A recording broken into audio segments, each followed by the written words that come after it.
Good morning, everyone, and welcome to Skyedome Karingal. My name is Peter Susovich, and we're here for the Victorian Indoor Championships for 2025 qualifiers. We just had two ends complete. Sorry for the late start. We're just getting some details now.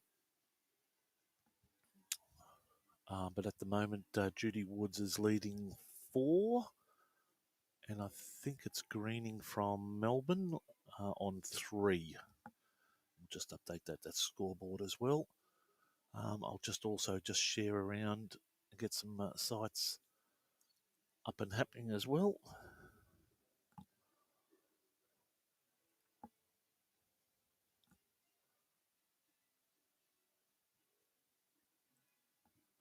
And that's the completion of the second end. So we should have scores up on your screen now. Again, if there's any comments, please chuck us through on Halftime Heroes, some comments. Love to hear from you.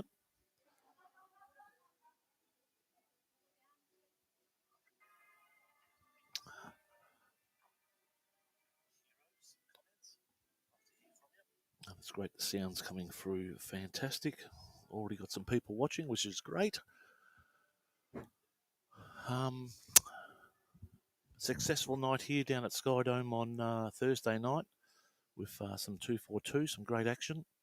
That'll continue next Thursday night. But today we're concentrating on indoor qualifiers. Got a great range of female bowlers in today, and very highly qualified. A lot of them are coming back from the Vic Championships. So we'll go through some details and try and keep you up to date with scores across the event as well. And what I might do is just position the camera on there as well.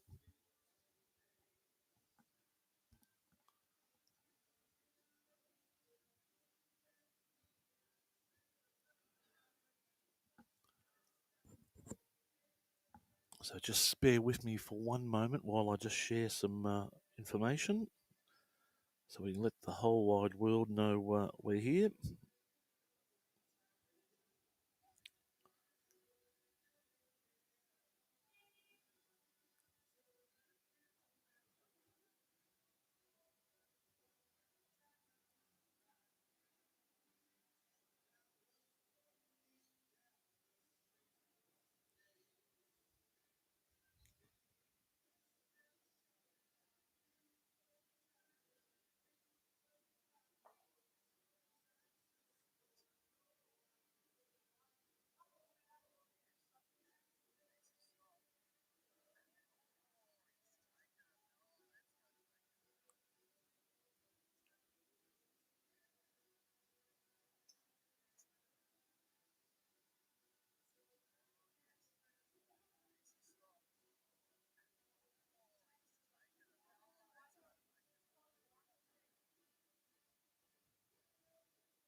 And now we've shared that, so that's great.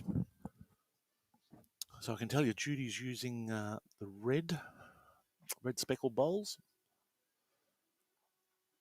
And she'll need to draw in, but there'll be possibly 3 shots there. We'll get our Skycam up and going as well today.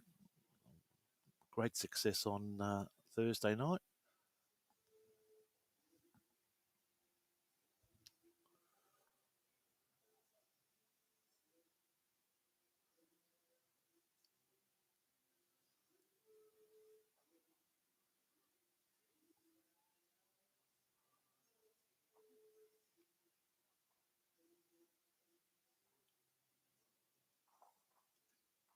So I believe that's 2. And I'll also get some details up, just so we can keep you up to date on other scores as well going around.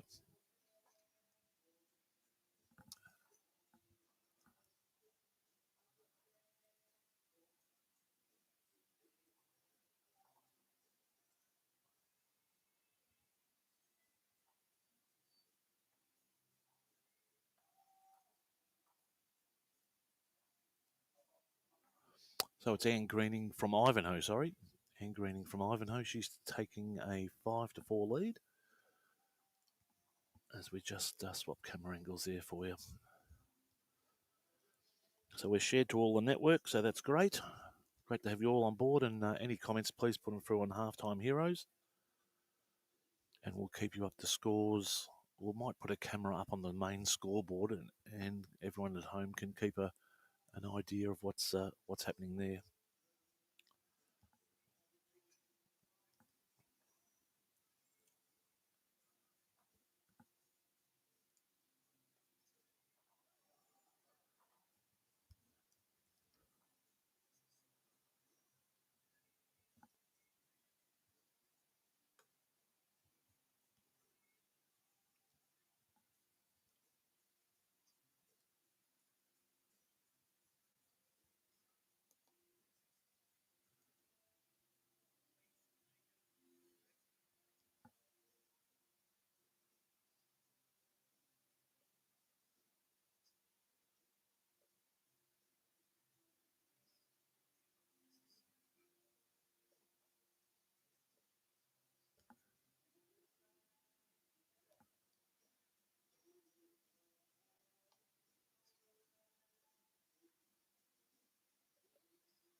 Of course, our overhead shot there. Great first up bowl there from Judy. As we just update the scoreboard.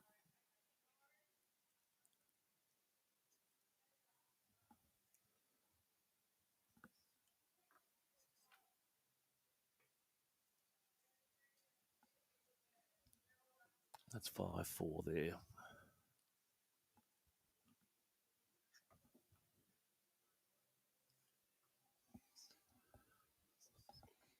And joining me is Phil Crowder. G'day, Phil. Hello, Peter. Good morning. Good morning to all the listeners, and welcome, folks, to the Ladies Victorian Indoors Qualifier here at Karingal Bowling Club Skyedome. Got a cracker of a match happening here at the moment, Phil. Well, two very good players, and it seems that one dominates one end and the other dominates the other. So Judy Woods, who's in fine form, actually. She was up in the over 60s fairly recently and did very well regionally as well down here on the Mornington Peninsula. And Anne Greening from Ivanhoe. Yes, and I had a nice chat with her.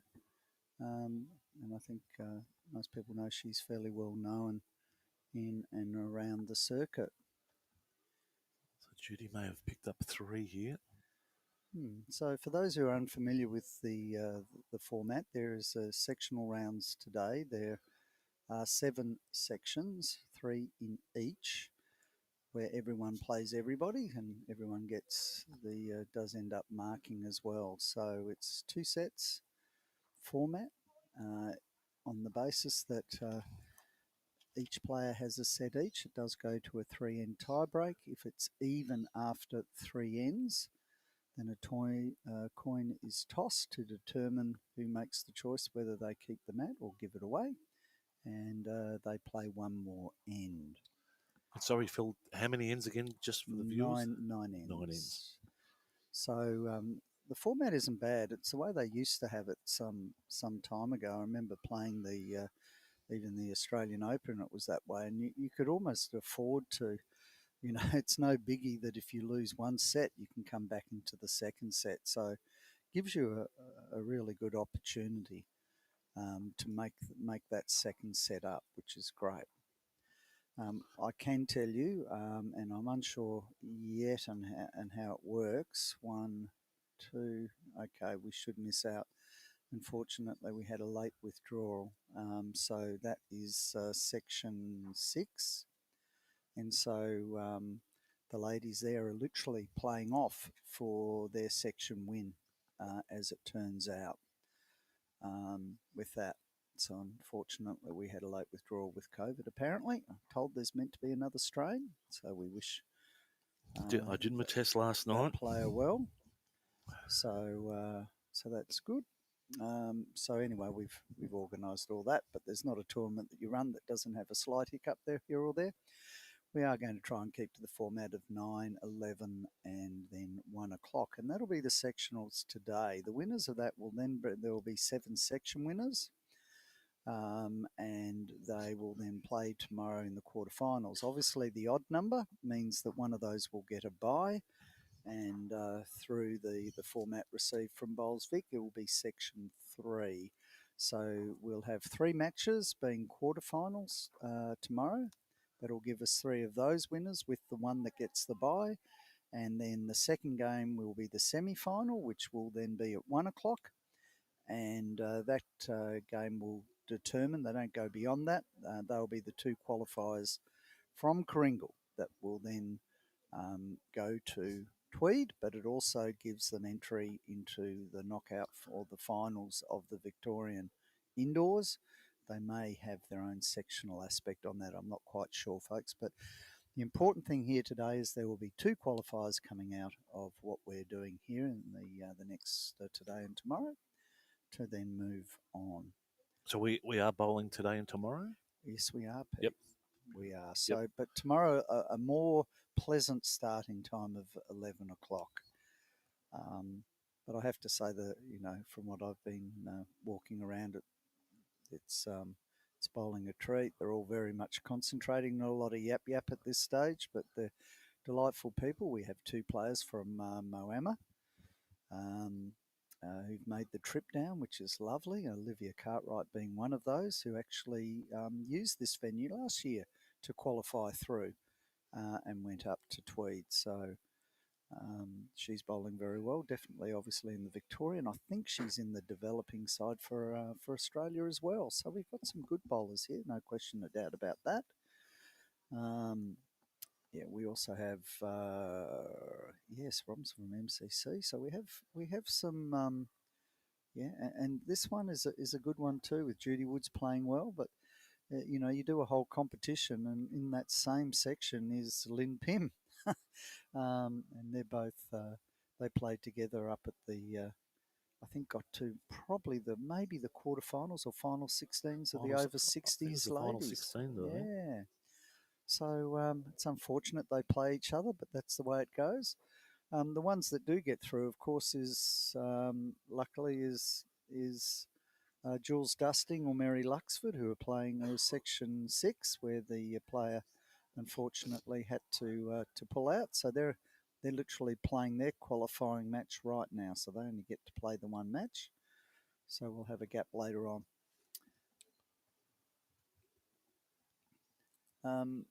Officiating today, we have Mike Boucher, who's basically will be doing all the data entry and meet and greet in the match committee room. Myself, Phil Crowder, is the tournament coordinator, director, if you like, and we have 2 ladies.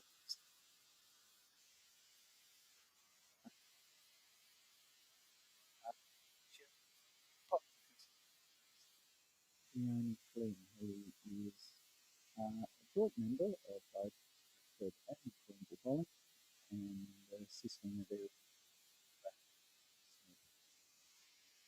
so obviously qualified umpires. There you go, Pete. I think I've done all that. Very, very, very thorough, Phil. Well, we could have a couple of shots. It looks like there's already 3 going to. Is that Judy? So Judy's hit the front 7-5 as it is. But Anne holding 3 at the moment. Oh, is she? Yep, this could be a 4th. Oh, wow. Okay. Gee, it just seems topsy-turvy, isn't it? as which way it goes. Um, you know, different players are dominating different ends. Surprising, isn't it? Yeah. I'm sure it'll settle down and we'll have some ding dongs on each end.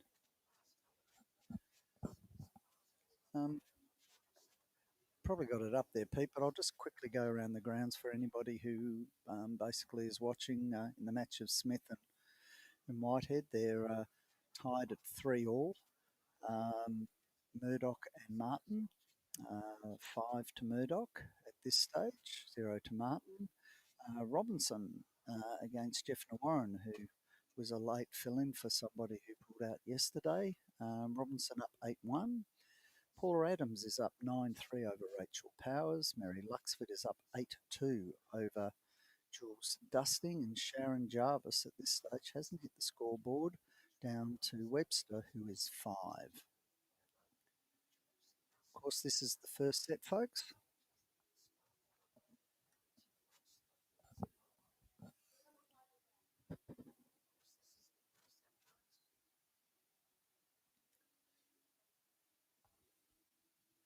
And I can just see that Sharon has got her first 2. So score 5-2, not in her favour at this stage after N4.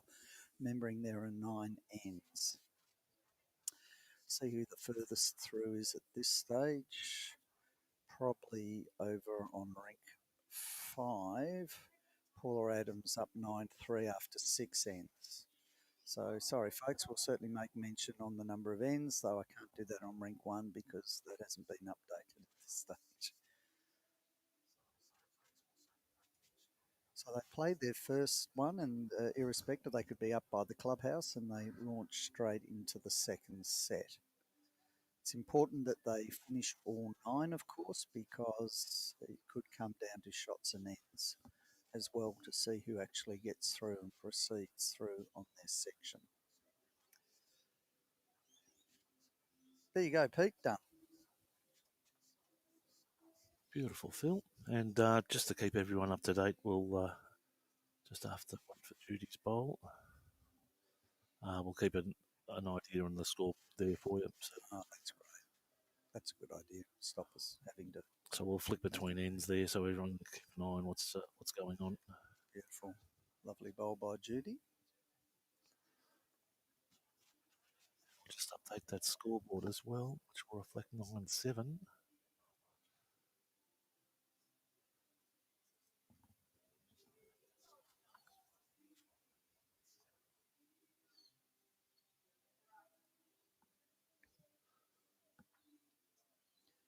Well, we're certainly powering through. It'll be interesting to see. We've Bowls Victoria have allocated basically 2 hours for each game, so we'll see what happens. If they've all completed and they're all happy with a bit of a gap, we may bring that forward. So Ian Greening holding 1 at the moment.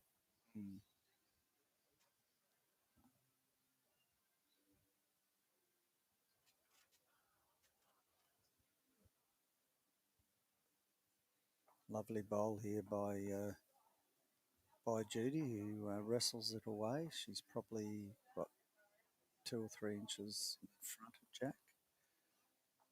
Judy's still a bowl. Obviously, she's now following down Anya's, which is permissible after your 3rd bowl.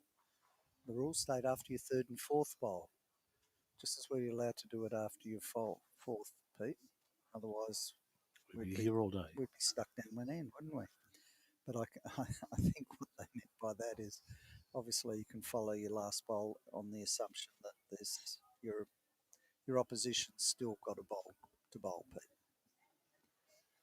Of course, the rule there, folks, is that you must be behind the jack once your bowl stops. Most people try not to do. Most people try not to do that, but then if somebody does do it and it's stopping someone being on the mat because they then control the mat, people who are not happy with that could have a chat to the umpire about it. Most people don't do it intentionally, but can be done sometimes as a bit of a tactic.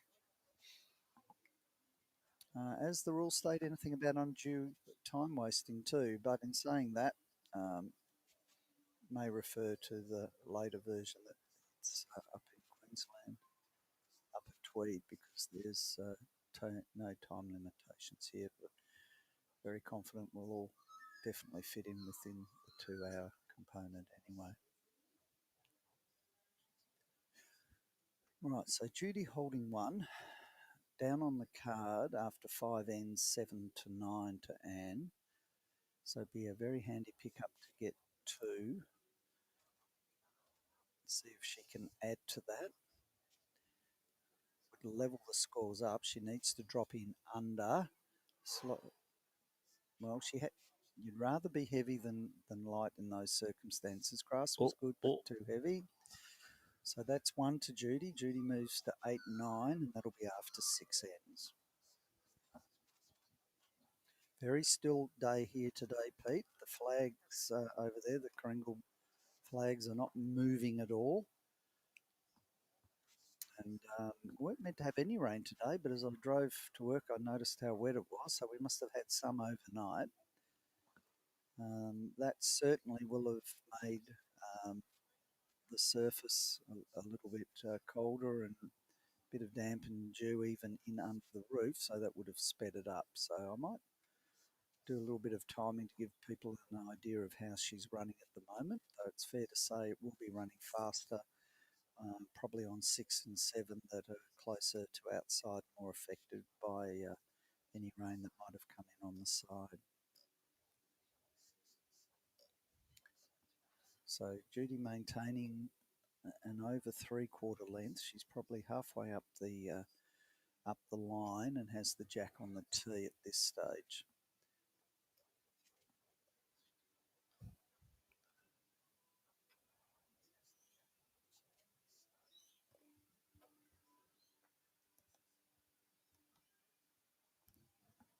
Okay.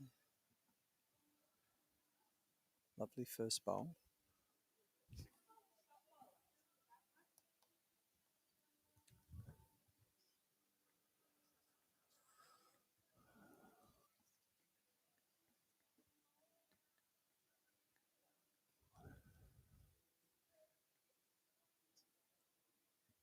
So from what I can see, folks, ranging from somewhere between 15 or 16 seconds is the speed of the green at this stage.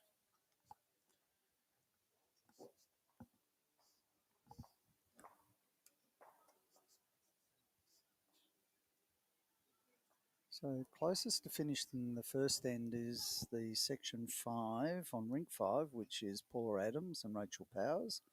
Paula Adams up 10-3. Paula is a dual member, but she is obviously also a member at Karingal, and she was down here Thursday night taking advantage of playing an R242 competition on Thursday nights, Pete. So obviously she was using that as a bit of a practice. Sorry about the camera there, folks. Just having some difficulties, as always, but we'll manage those. If we don't have bad, we don't appreciate the good, Pete. Unbelievable.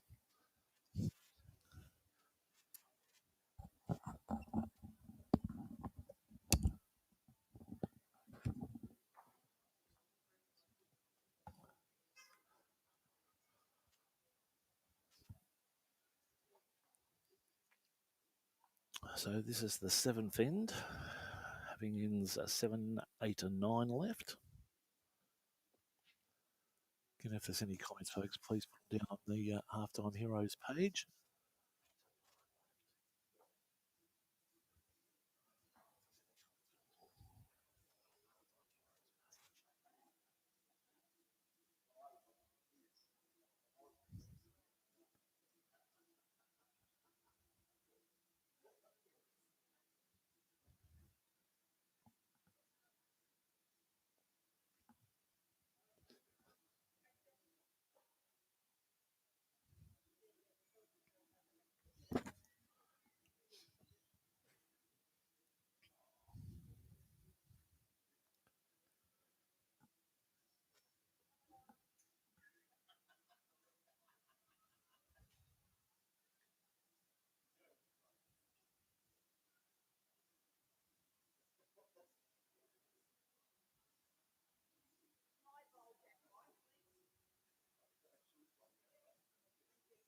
that's a very nice bowl.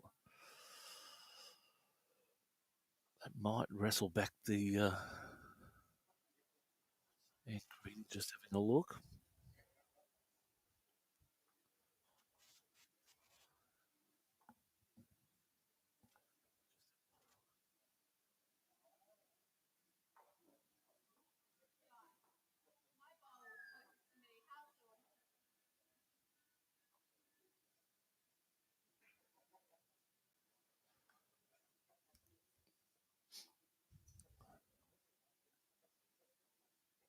So we're just popping back to the southern end of the complex.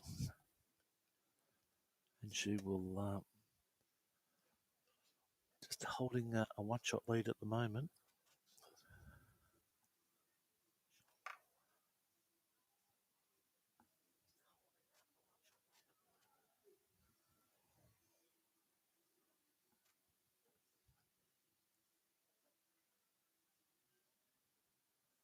Gone for the forehand with some weight. Oh, very close.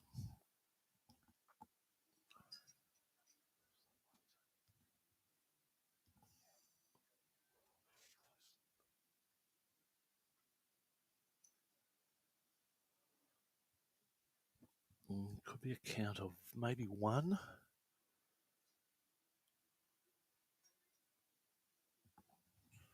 Then the scorer just updating.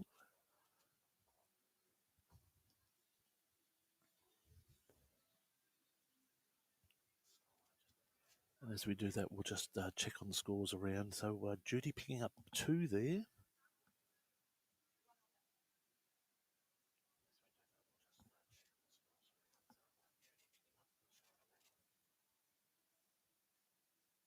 See some scores there.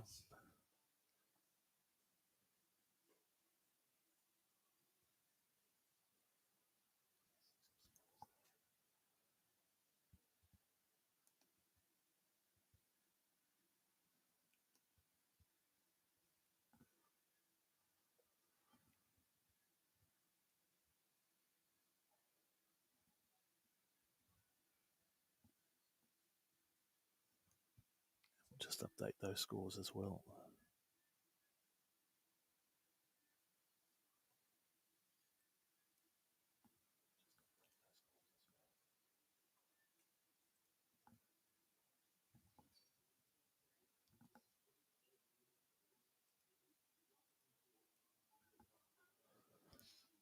Very nice first up bowl there from Judy. Really puts the pressure on with 2 ends left. Coming in maybe just behind or side. Great reply. Might roll over.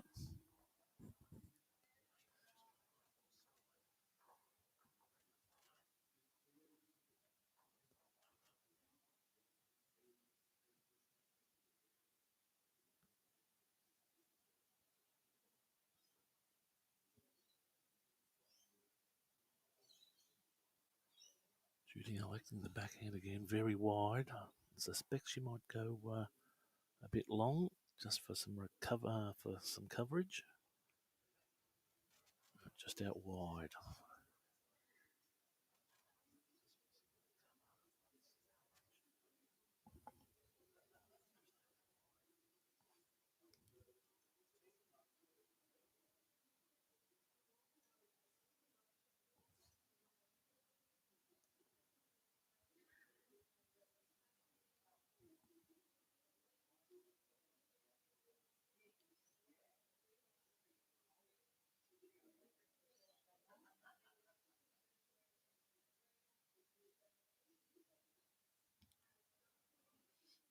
As Phil said earlier, it's very still conditions here. If you're in the area, pop down. There's some food available and the bar's open. Also, believe there's a big special day down here on the open green as well. Judy just cutting across.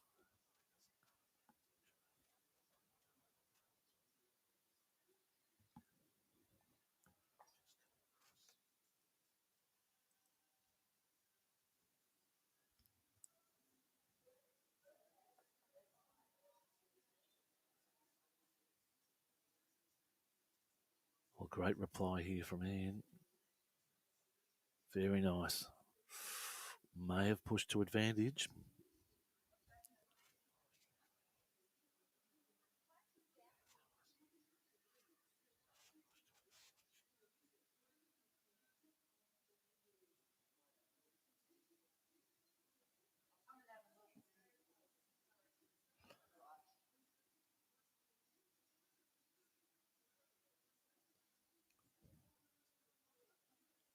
I'd say Judy. The angles are tough, aren't they?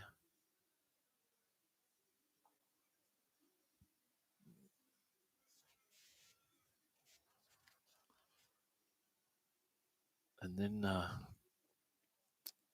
Anne's bowl, if it just clips down, it may roll to advantage onto the side. So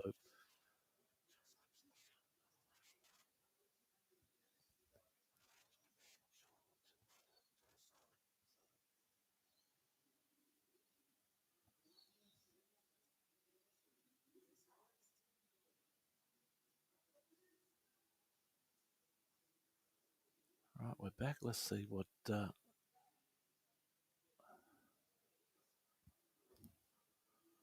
happens. Judy looks like changing side to the forehand.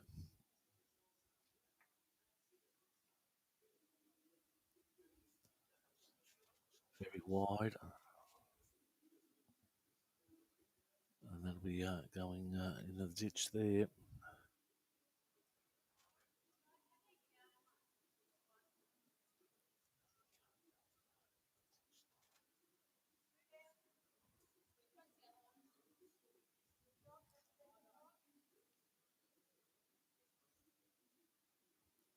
And closely and having a look at what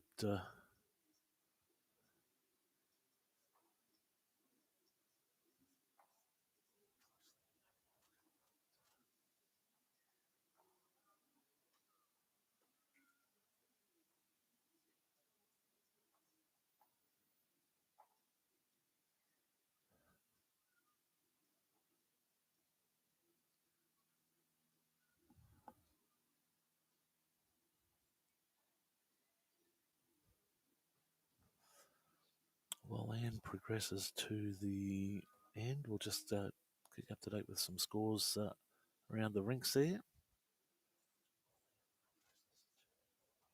So it looks like Paula Adams' power may have just finished the first set.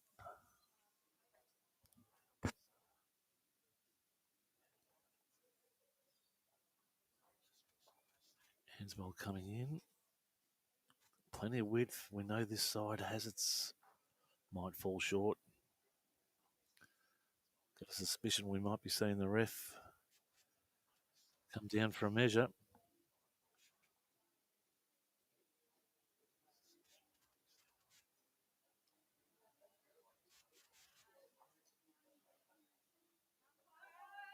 Yep, there we go.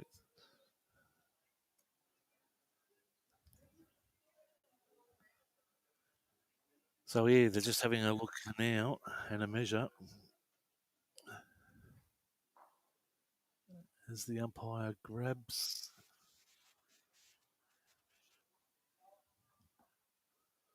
some measuring instruments, I'd say.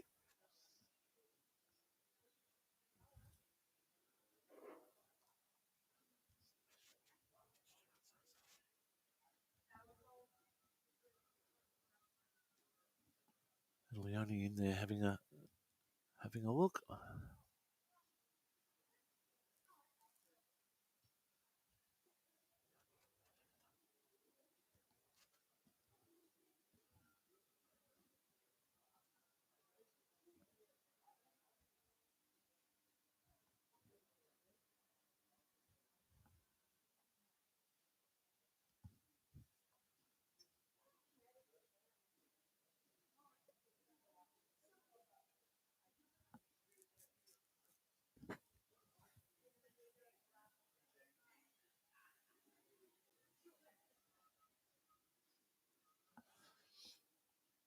And again, while Leone's just doing the measure there, we'll just take you around and just update some scores there so you have an idea of what's going on.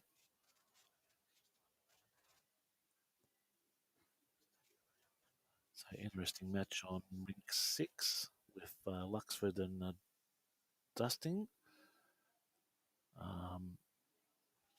Probably just the highest rink is the Robinson Warren score, 13-1 at the moment. And Powers looks like Paula Adams taking the first set on rink 5, and Powers hitting back with 2 shots.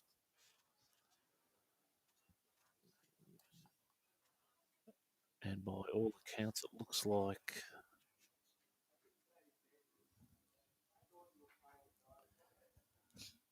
Anne Greening has taken the points.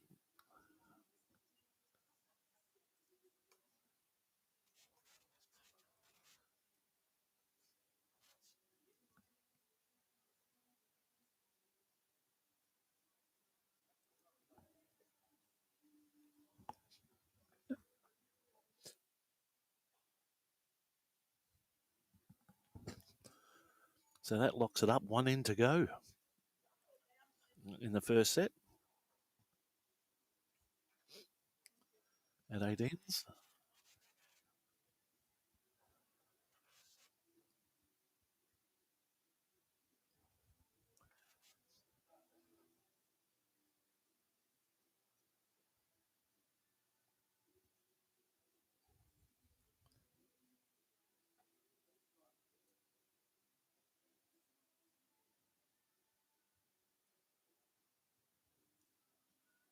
Just going a touch long.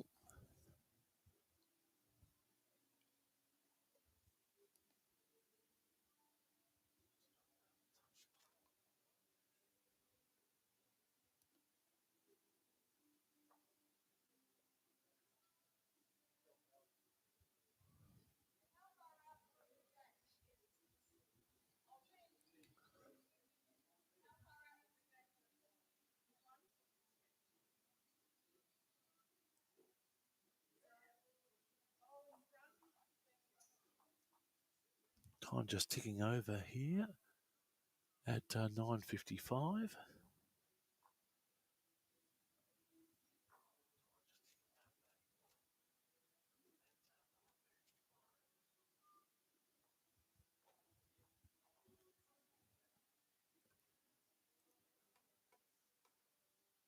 And as Phil mentioned before, other matches going on today and tomorrow will be Colac, Pakenham, and Club Sunbury for the women's draw. For the men's draw, Chadstone, City of Warrnambool, Dandenong Club, Brighton, Moama, and Terrelgan. So aim is to get 10 males and 10 females through, and they'll qualify for the Victorian finals and the Nationals event as well. Nice here from Judy.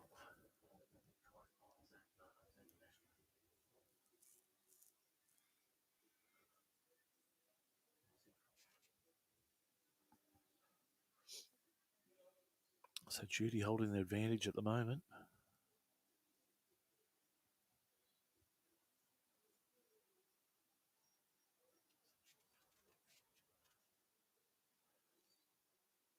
Oh, I might catch it here and run with it.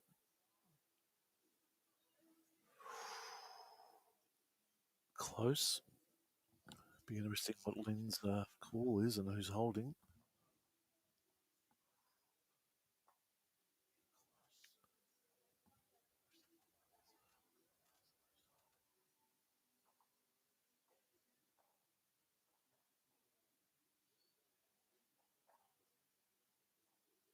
Oh, this might just. Ooh, neck and neck.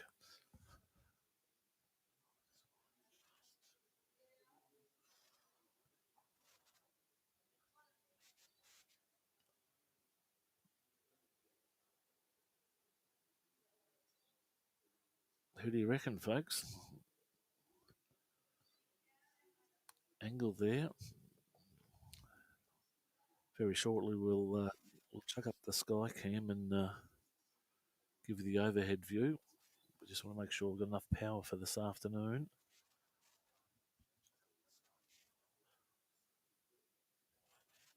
But Anne having a real close look.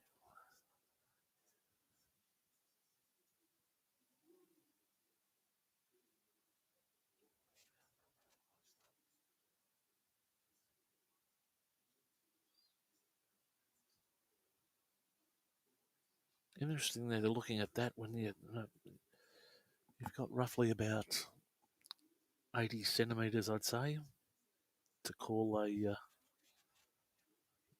shot there, draw. So we'll see what happens.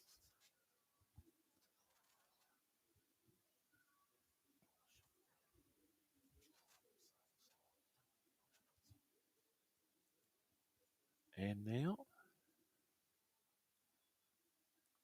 might be narrow and glide away, I think, unless it gets a ricochet here.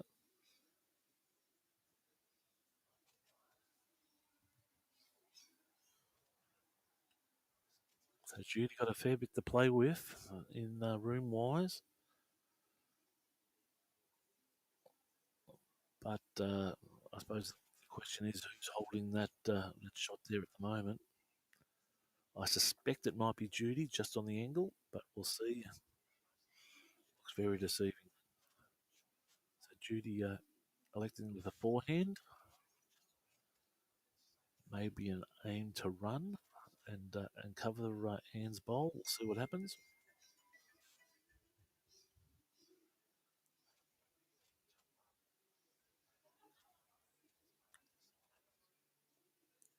Tell you what,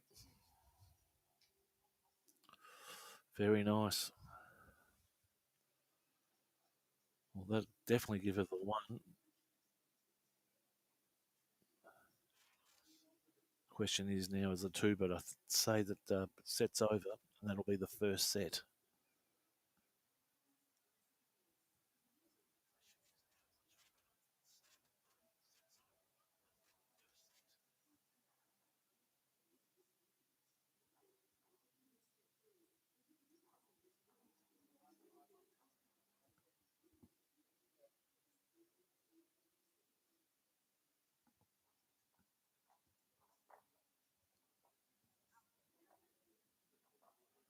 So as Judy repositions for a start on the second set, we'll just double check that Len's going to reset. Yes, she has reset, as you can see there on the score. We'll just update the scoreboard and reflect.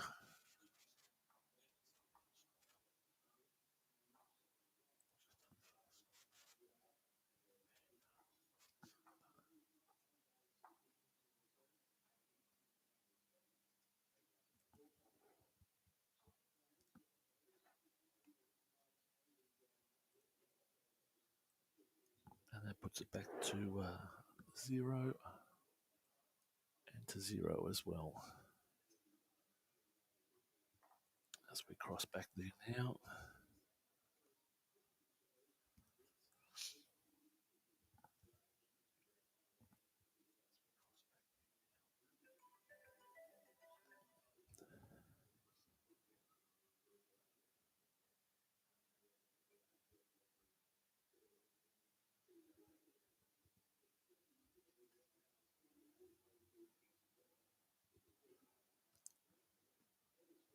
Good first up shot there.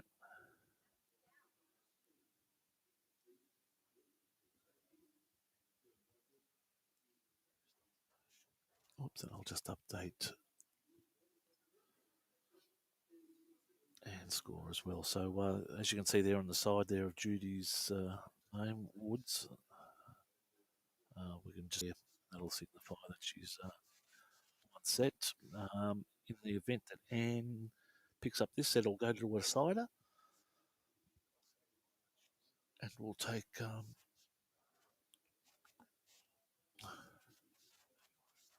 it from there. But at the time now, it's 10 o'clock, so proceeding on time.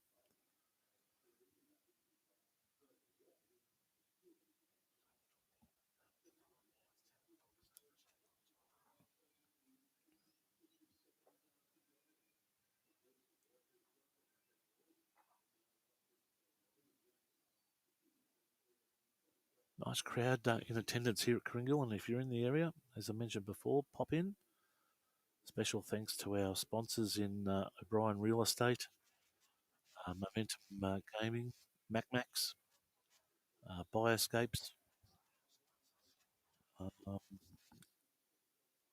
and Oak Tree Retirement Village. So great to have them on board, and a lot of those sponsors will be on board for um,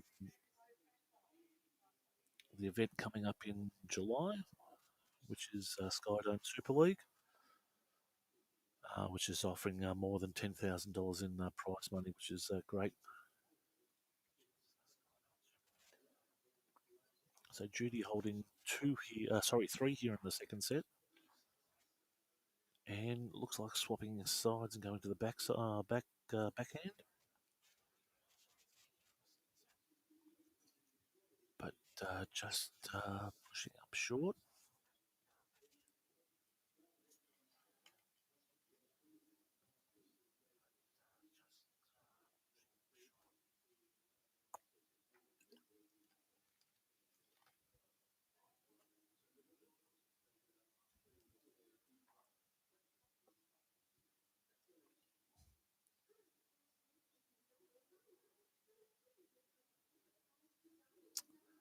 And then popping short as well.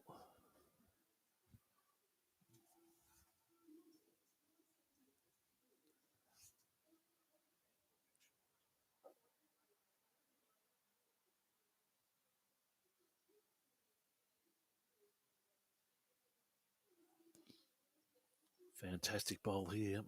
Oh, just pushes. Had the great direction. Bad luck for Anne.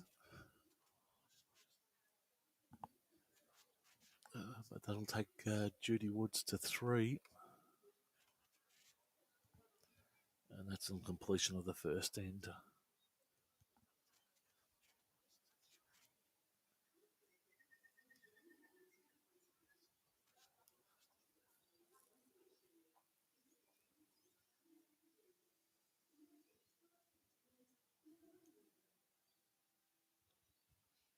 Again, we'll just flick over to some scores there. Paula Adams heading back at 3-2. Robson taking a 5-0 lead over Warren. Murdoch and Martin close at 7-5.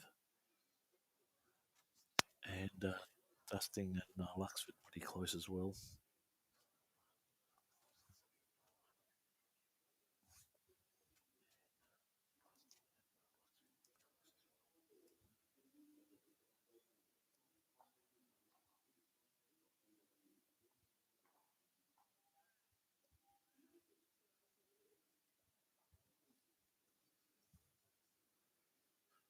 Very nice. Change of length here. Be interesting to see how Anne reacts to that.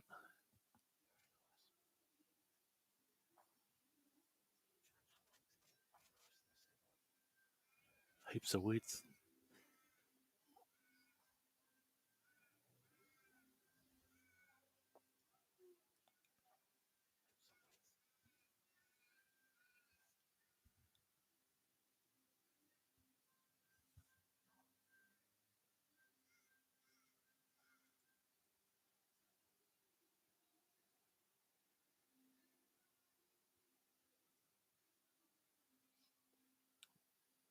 Judy, just narrow length is okay.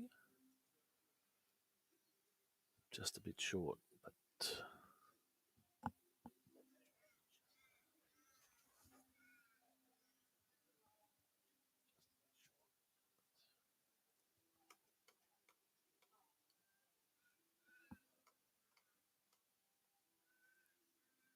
Adrian Mack, nice work, Gina.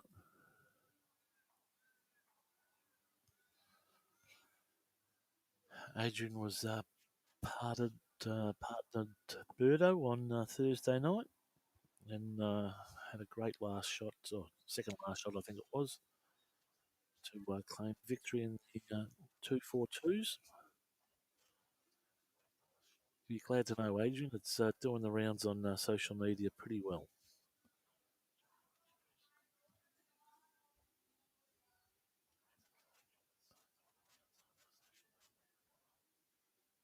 suspect Judy's holding 2 there.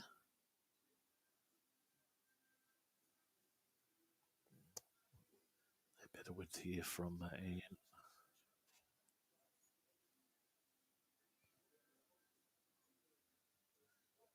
Very nice. Should be happy with that.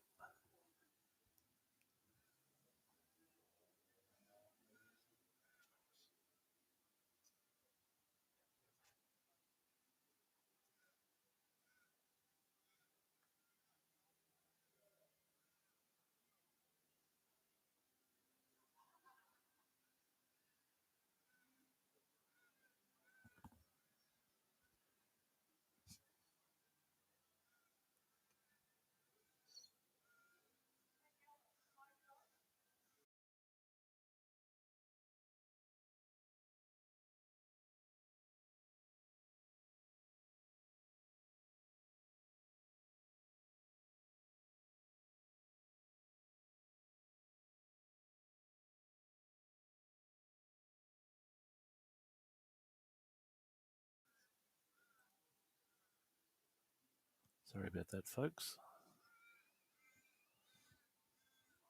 And she might hold 2 now. Great.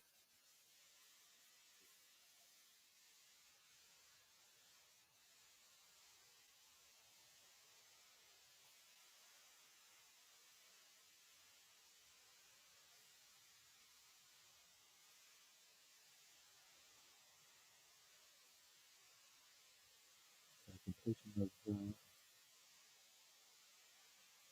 ends in the second set. It's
that follows very wide. Sort of might have thrown them off just a touch.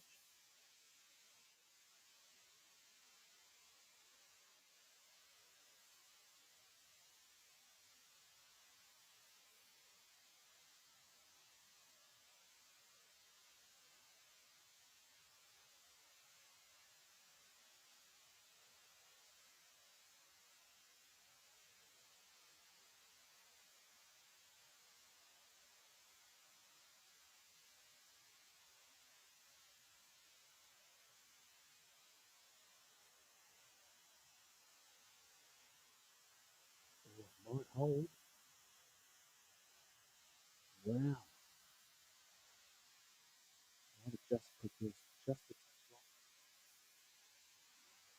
So shot. Fantastic reply there from Vic.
0 over 1.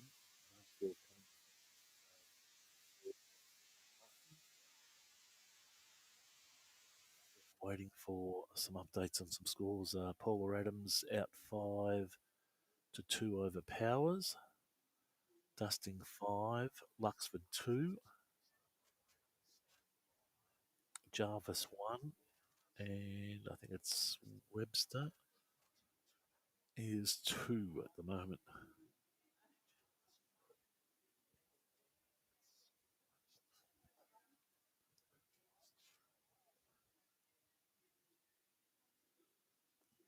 So Anne will tie it up at 3-all.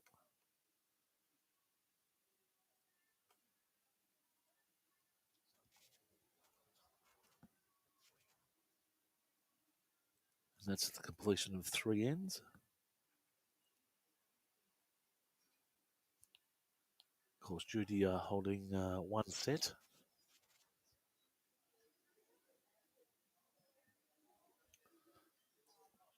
As we just look over there, you can see some updates of some scores there.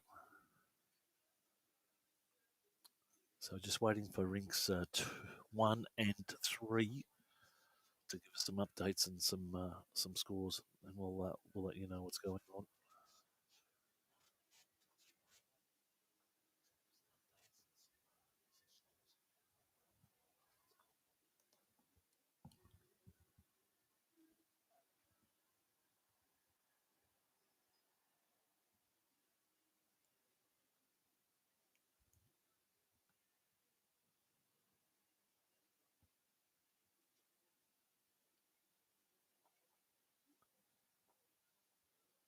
And again, it's great to have a heap of viewers on today. Again, sessions at 9 o'clock, 11 o'clock approximately, and approximately 1 o'clock.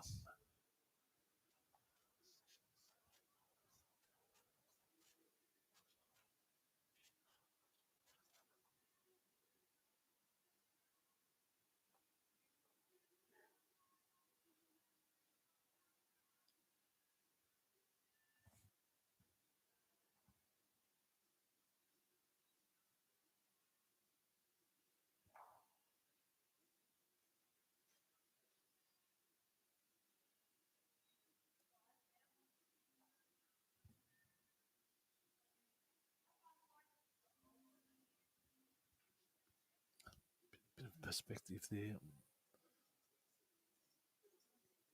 Just a touch short there from Anne.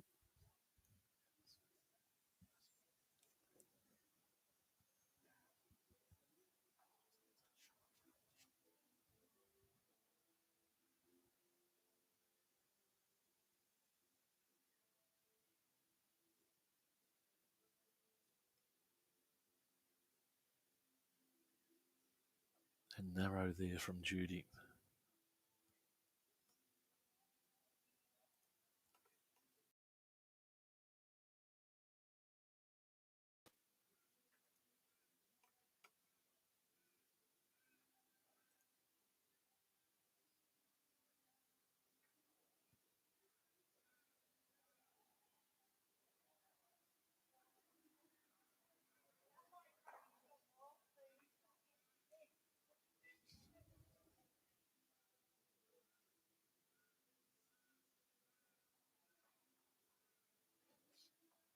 So Anne holding 2 at the moment. Oh, actually, be very close.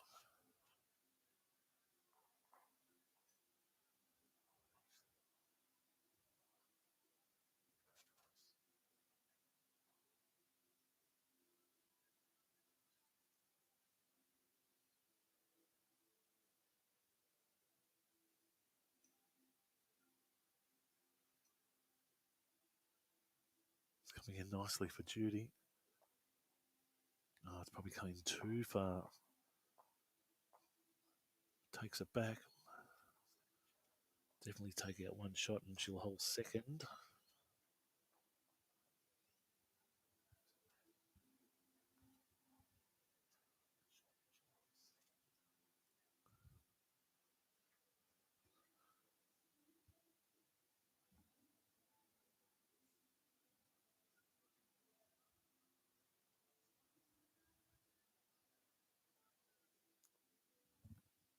suspect a bit of weight here. Oh, close.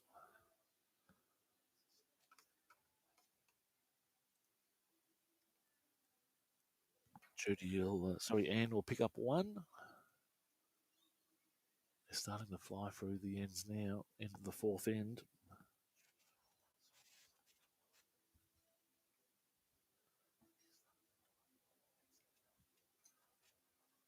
Now, still haven't got scores coming in from rinks 1 or 3.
And again, a reminder of probably some action next week on the King's birthday weekend. As Judy comes in, just lands a touch short, about 80 centimetres out.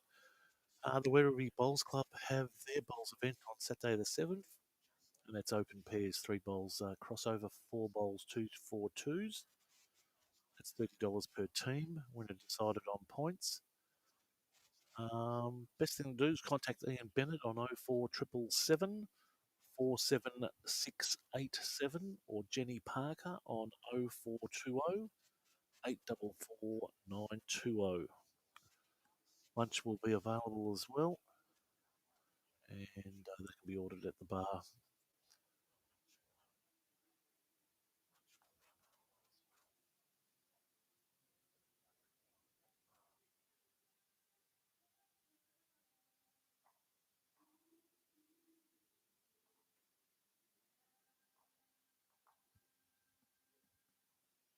Also, the Ivan Field Memorial Triples is on Saturday the 7th as well. And that's $1,500 prize money. Registration at 8:30 for a 9 o'clock start.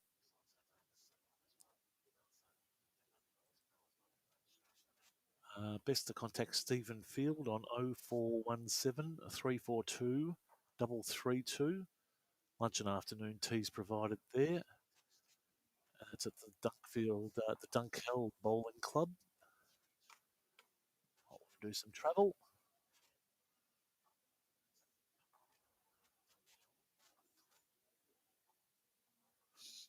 I can tell you today down at Ringwood that the Williams Matthews Funerals 2 bowls triples is being held, and they'd be well into it now after a 9:30 roll up.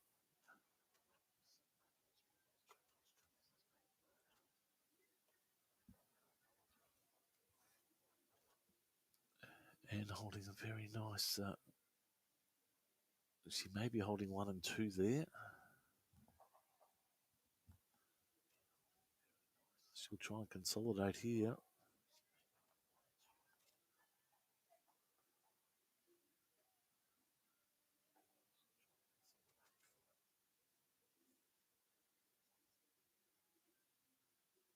Coming in very nice. Will have the legs? No, just coming short.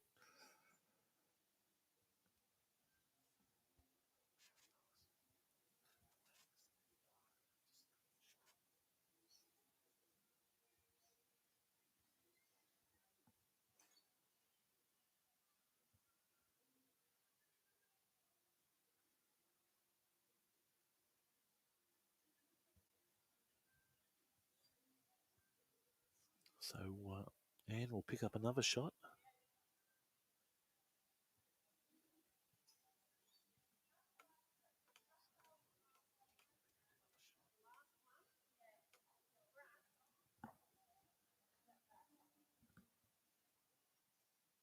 That's at the completion of 5 ends.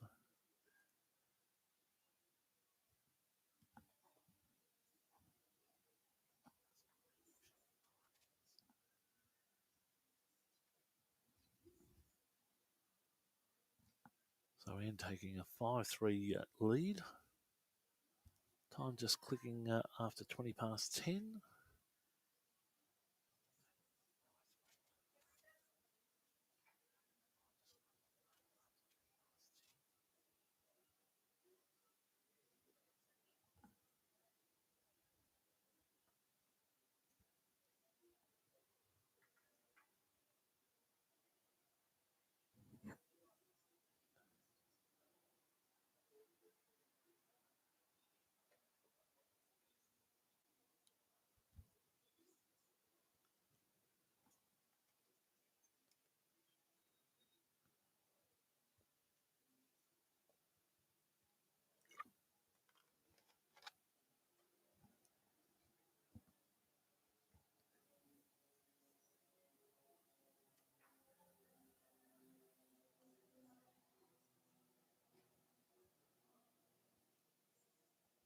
Again, folks, if you're interested in MPNFL, our footy show, the Halftime Heroes footy shows on each Wednesday night at 7 o'clock.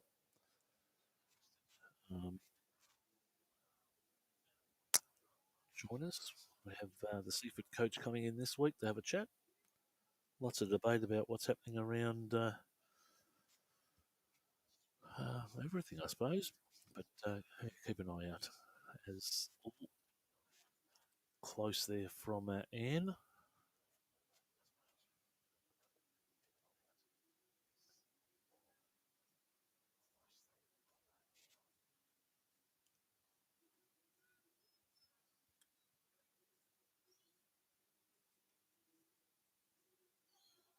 So Judy will look to consolidate.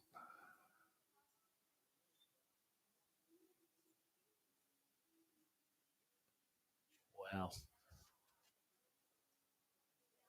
Well, she's holding 2 now.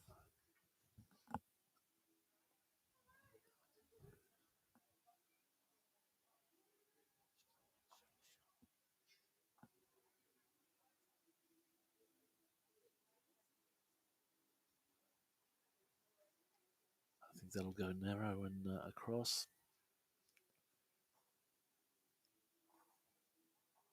It's been a neck and neck match.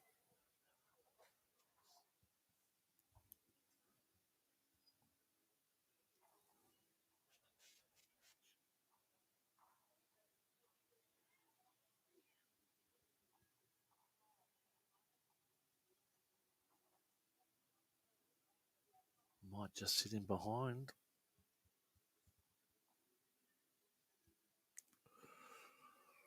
That'll give her 3. And coming down to have a look.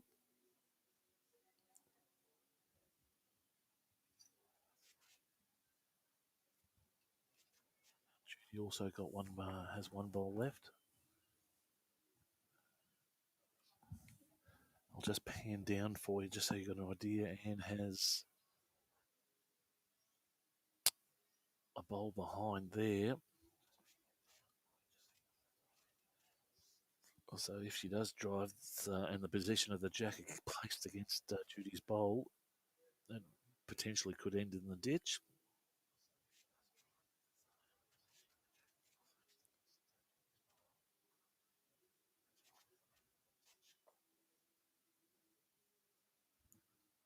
Let's see what goes on. Pretty important end. Coming up to the end of the 6th.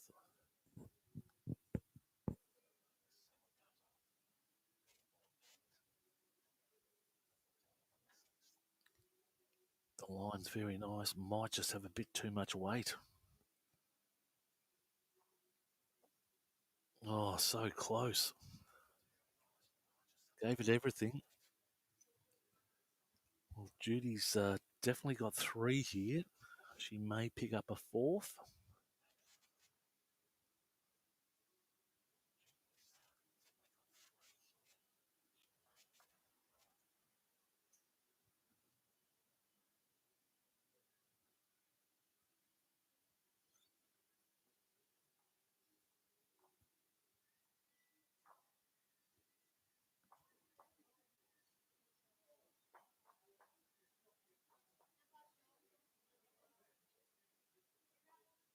Might be narrow, but let's see what the end result is.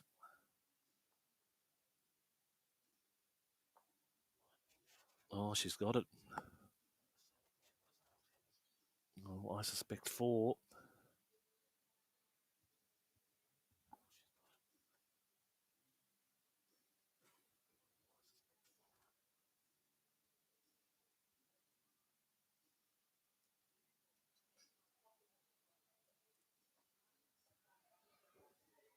And they'll go down to the southern end.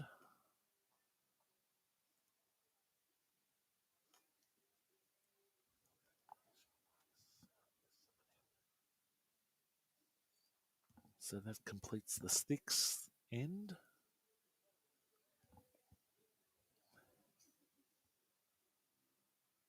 Yep, and Judy picking up 4 to take a 7-5 lead. I believe the Paula Adams game may have concluded.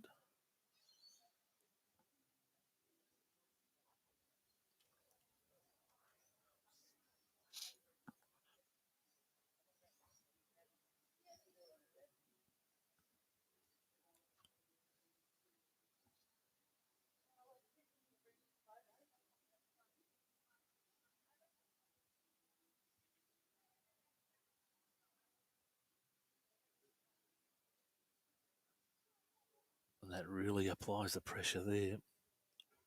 Well, fantastic first up bowl there from Judy.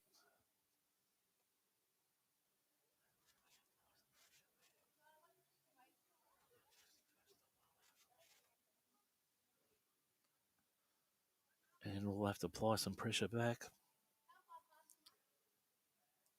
Her width and speed is fantastic. We'll have enough to get in. It may trail it. Just shaves the jack.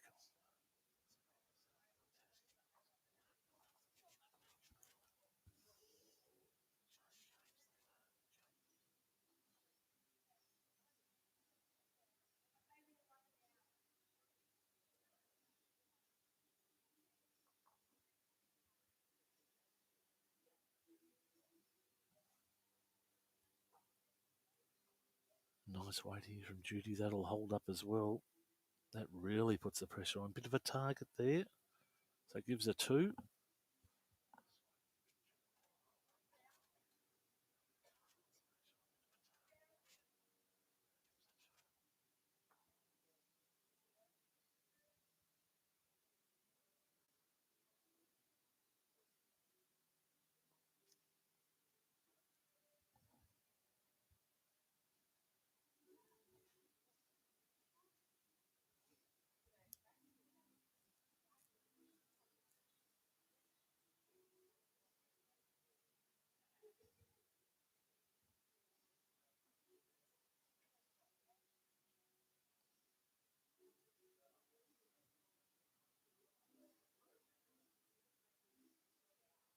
Maybe a bit narrow from Judy there, and that will cut across.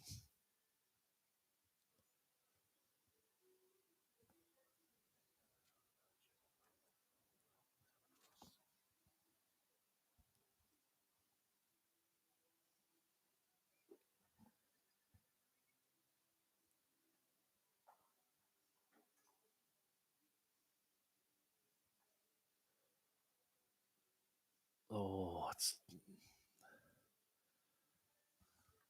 probably the last 3 ends she's had been right in the vicinity, but just so close.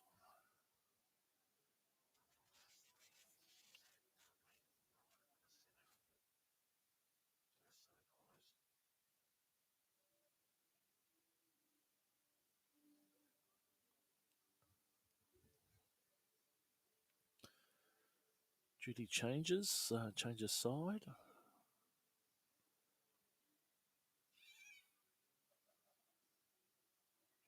And maybe just some coverage at the back there, just a bit.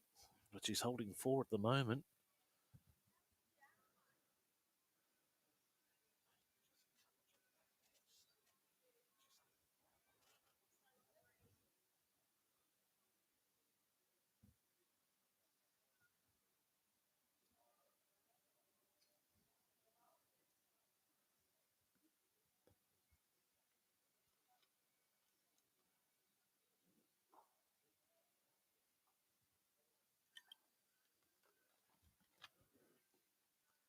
This will take potentially at the moment, as it stands, will take Judy out to 11.5 after 7 ends. So Ian will have to take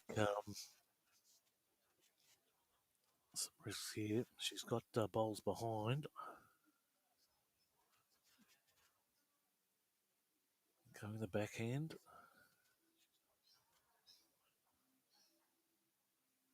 Width is fantastic. Weight is terrific as well. Wow. Oh, good attempt. Actually, great attempt. Say Judy will pick up 2 here.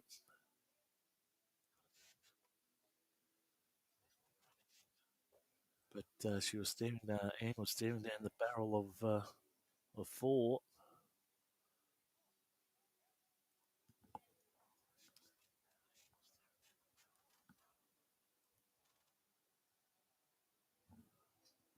So I have it at the moment at 9.5. Some other scores you can see. We think the Adams Powers match has concluded. And the Robson Warren is 13.1. Smith and Whitehead, you can see Whitehead leading there 5.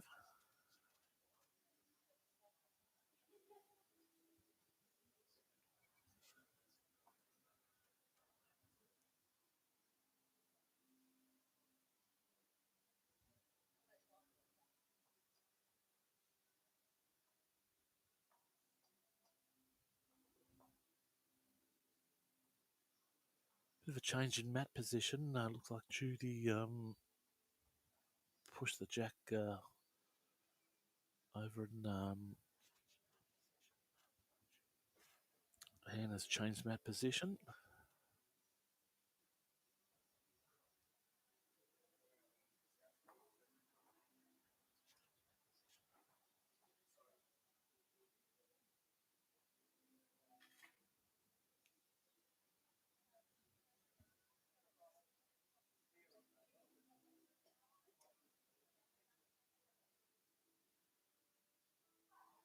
Sorry for all the zoomies, folks.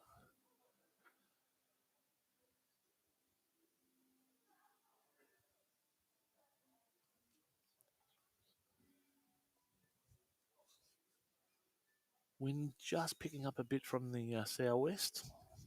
Probably 5 knots. The flag's just flying out on the outside green.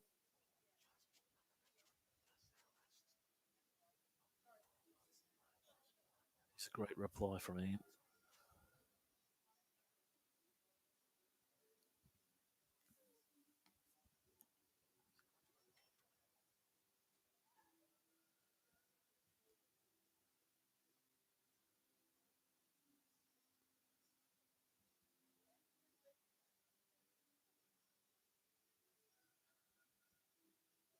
Just persisting with this forehand.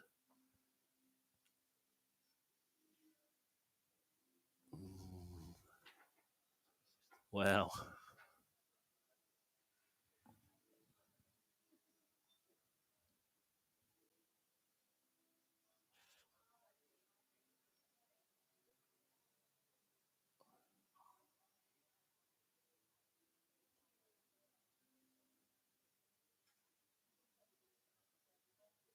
And just cutting across.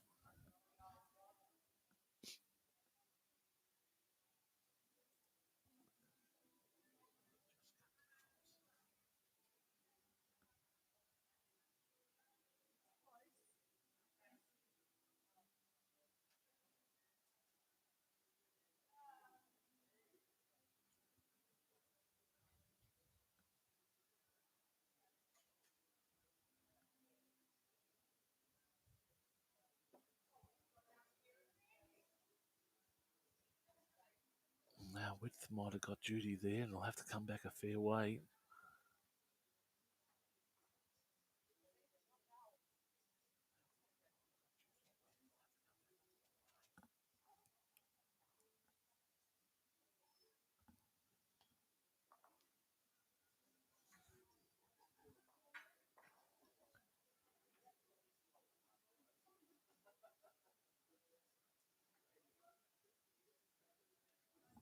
So both bowlers coming down to have a look.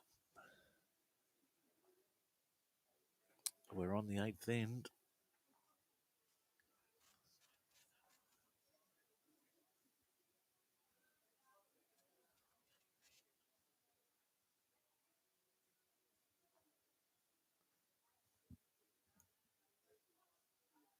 Judy sees the task.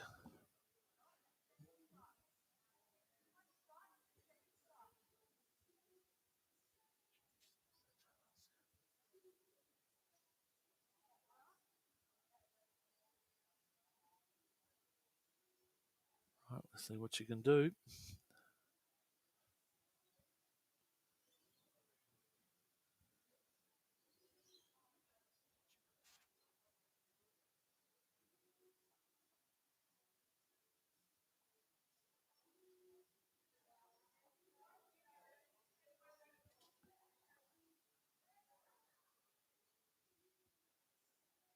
Oh, she may have it. Well, it's very close.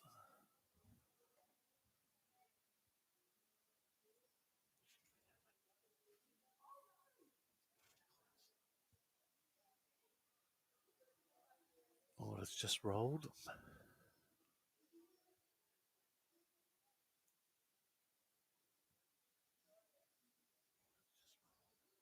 So I suppose the issue for Anne is that there's this end and one more to go, but she has to make up 4. She only currently has 1.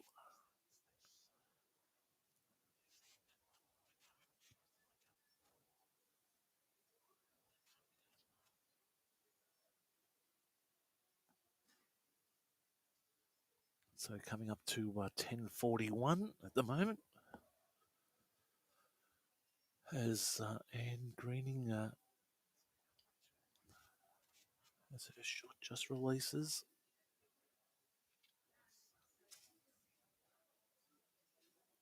Oh,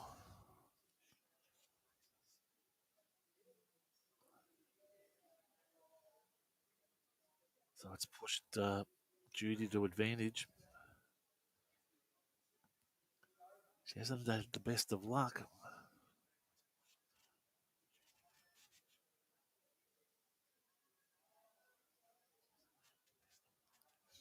Big numbers crowd-wise starting to jump in here at Karingal, which is great.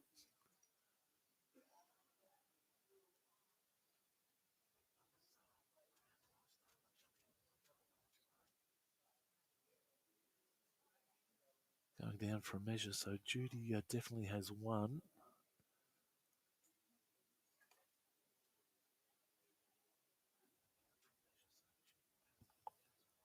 Which will chuck the score on the board now.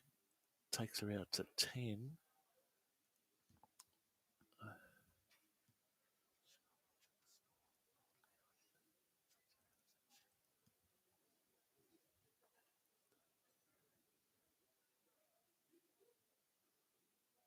So she'll pick up the mat as well. While she's doing that, we'll just flick over and have a look at the scoreboard there.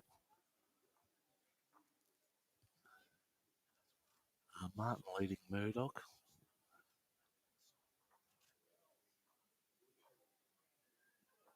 She's picked up 2, so I'll adjust that as well.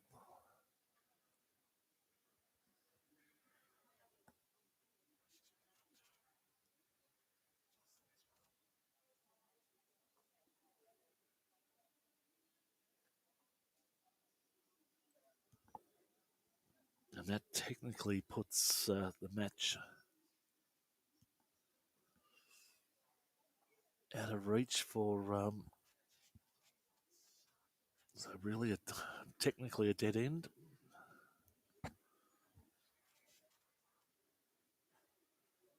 As Judy comes in again.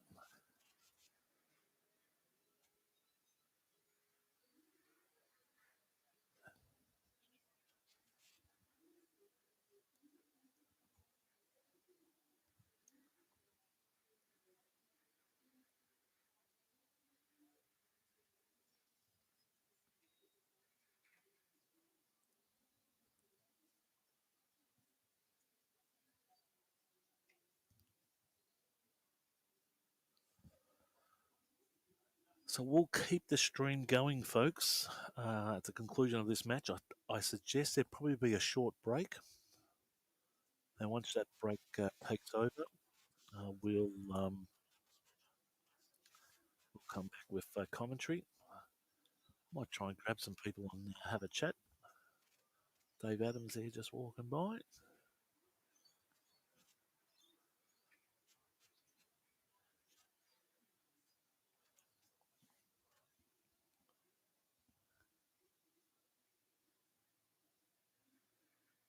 And as we can see, there's only 3 rinks going at the moment. The other 4 have concluded. Great bowl there from Anne.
So I suggest Anne holding 1 there.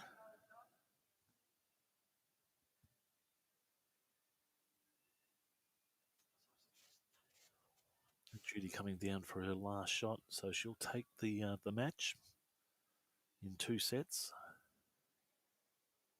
Close first set, going 11-10, and this set here, currently at the moment, going 11-6 currently.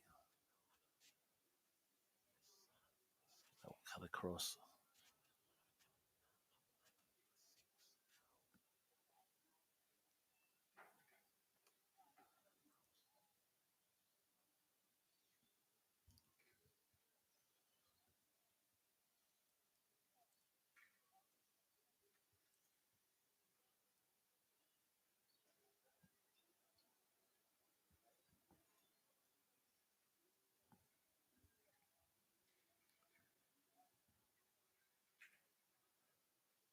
So Anne coming back to have the last shot.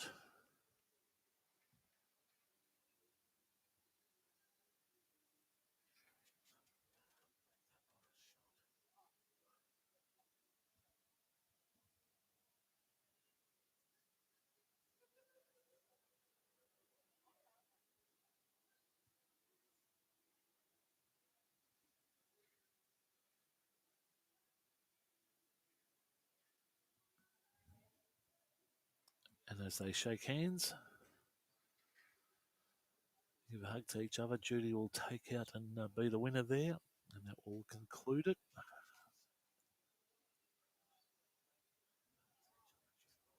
Great match there.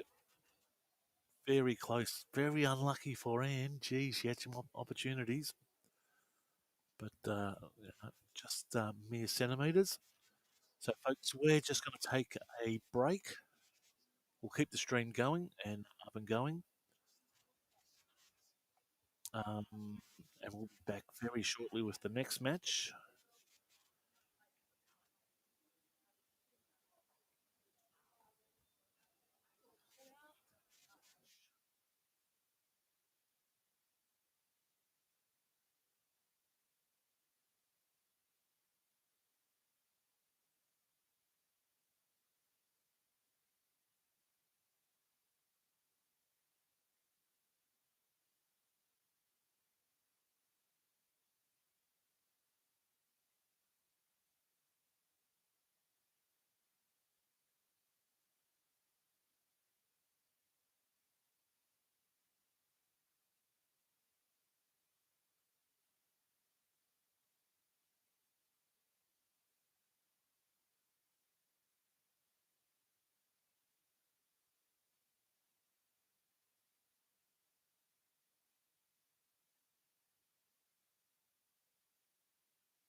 So, folks, we're just waiting for a tie break to occur.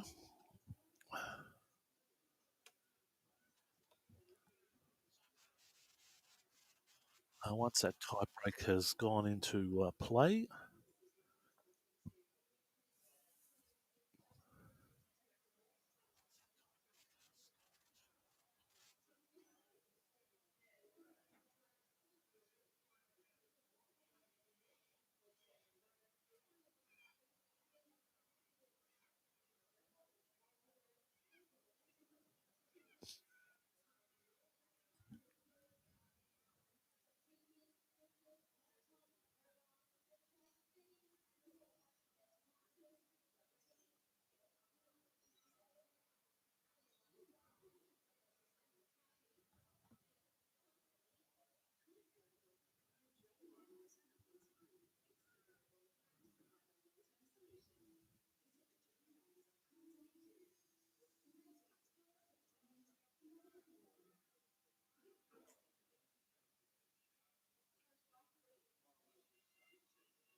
so what we might do, so we've got a tie break happening over on rink 1.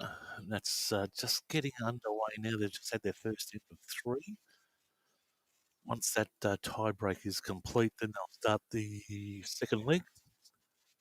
We're probably just running about 5 to 10 minutes behind. So the view here is from our Skycam.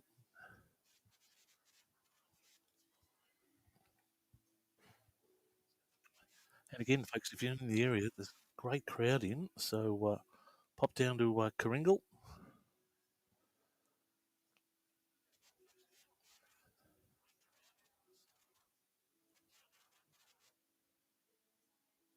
So it gives us a nice overhead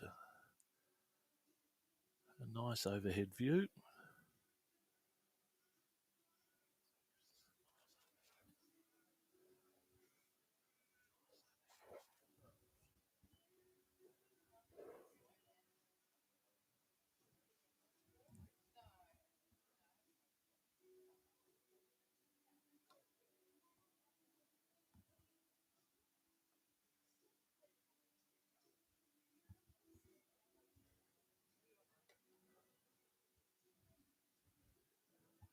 And that's, of course, the game between Smith and Whitehead. Smith currently leading in the tiebreak 1-0 on, and this was in number 2.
So again, still waiting. But once it comes, we'll get you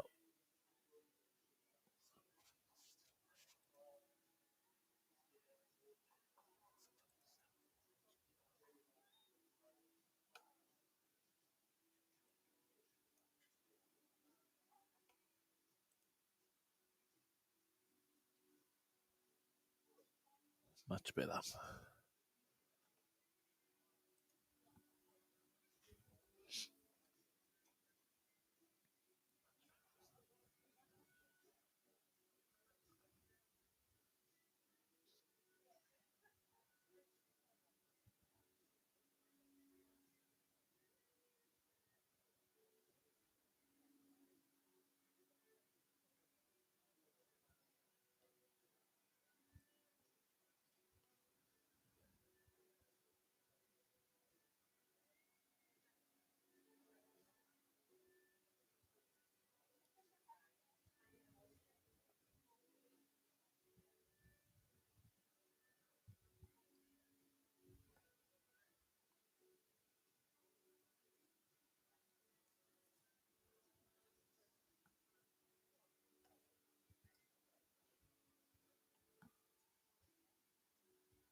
So we're on the final ends here.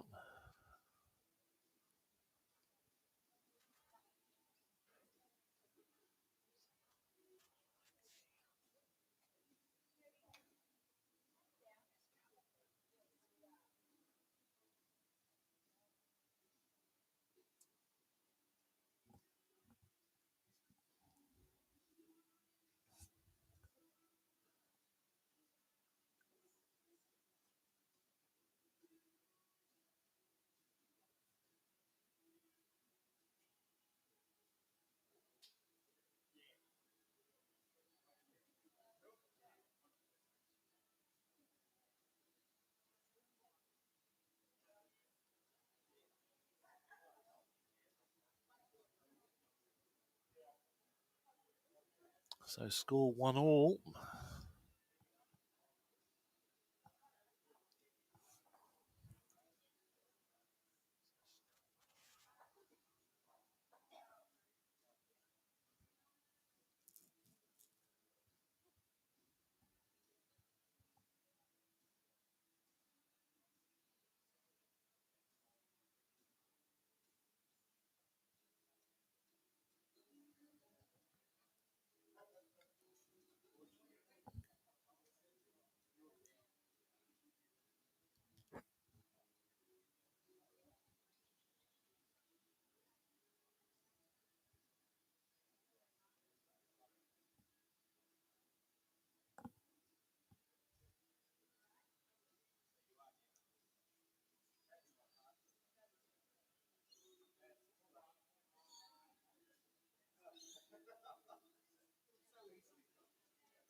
And again, looks like on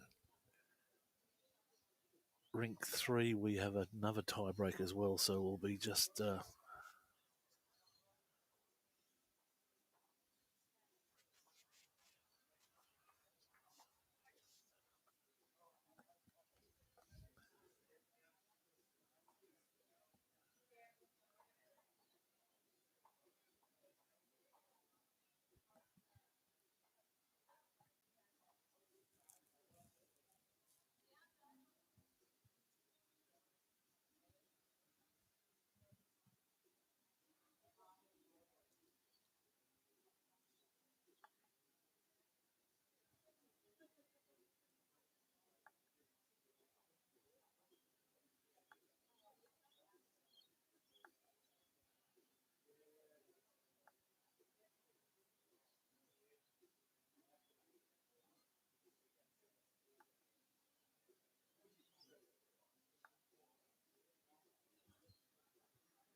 Rightio, folks, we're back and we're just about to have a start for session 2, and we have Olivia Cartwright from Moama.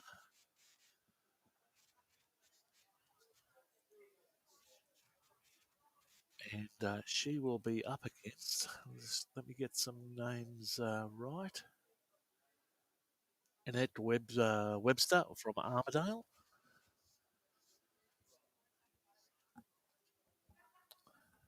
Just doing a 2-end roll-up at the moment.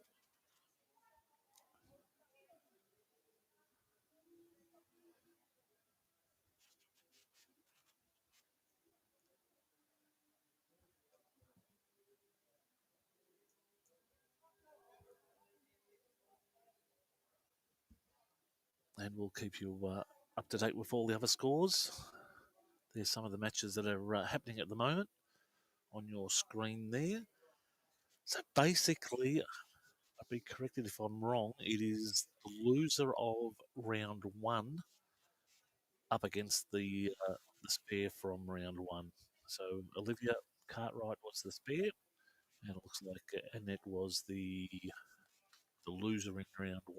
That's my understanding. I might be corrected. Yes, that is correct. So just doing their roll-ups at the moment.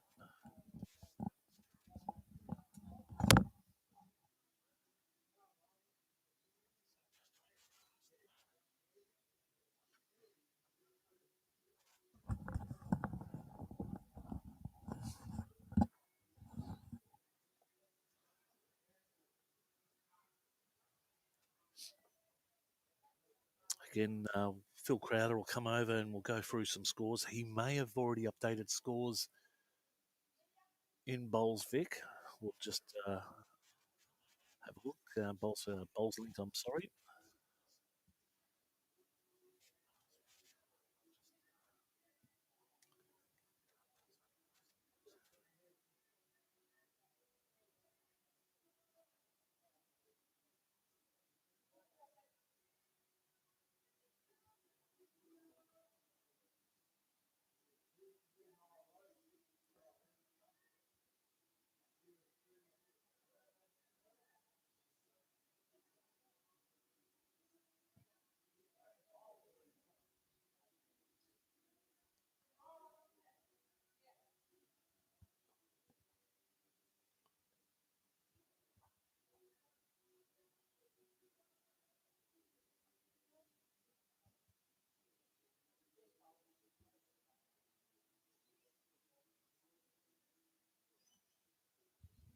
Sharon Jarvis, of course, marking.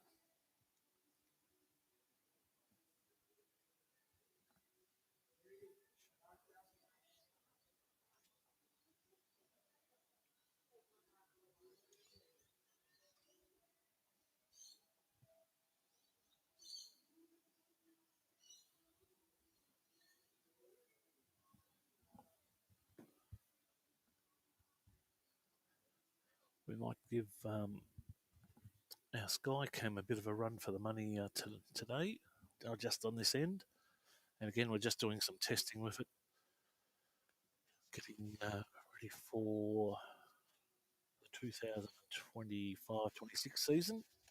Actually, probably getting ready for Super League, and we'll have it fully functional then. So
bit of vision there for you folks. So we've got ourselves in order now. Just waiting for completion of the roundups. Once they're done, we'll be with you straight after that.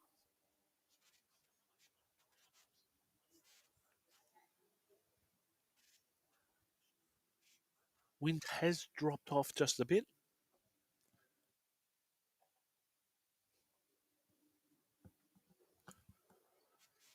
So time 11:52. So roughly we're 45 minutes behind schedule, and we'll look to probably march past the 1 o'clock. And what we might do for the last leg of today is we might stop the stream after this session and then restart the stream and make sure everything's good.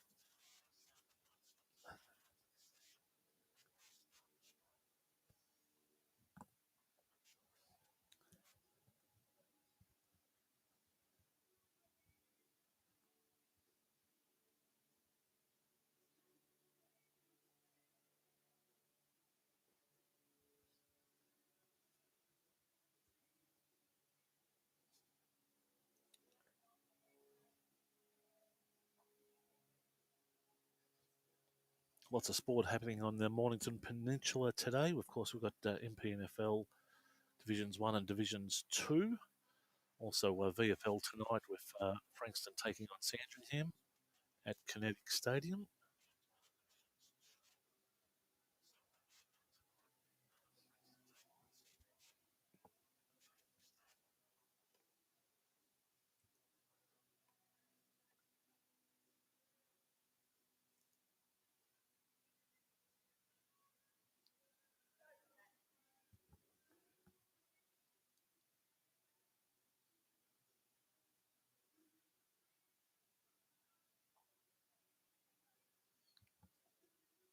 So Annette with her bowls.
Right, we're pretty much ready for a start.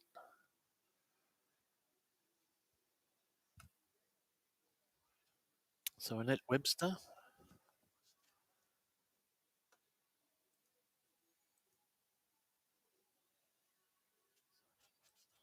up against Olivia Cartwright.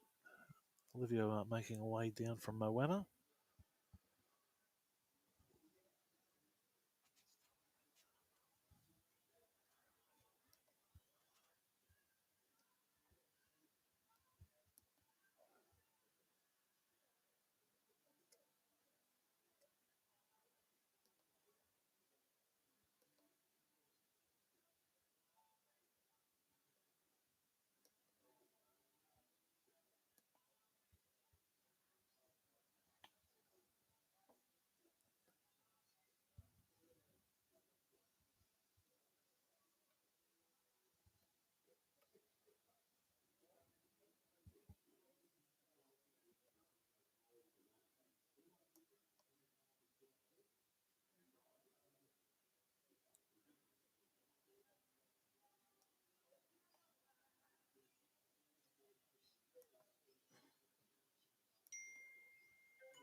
Heaps of messages coming in, folks.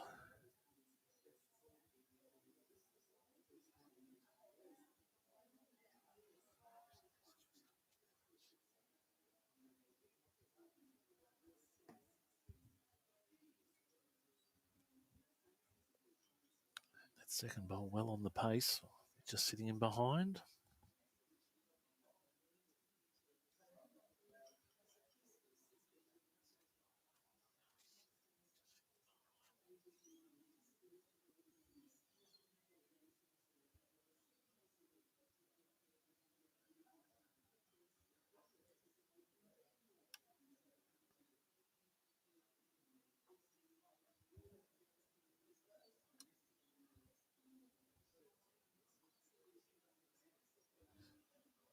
Again, folks, if there's any comments, please put them down in the Halftime Heroes Facebook page. You can see Jade Hipworth set go to live.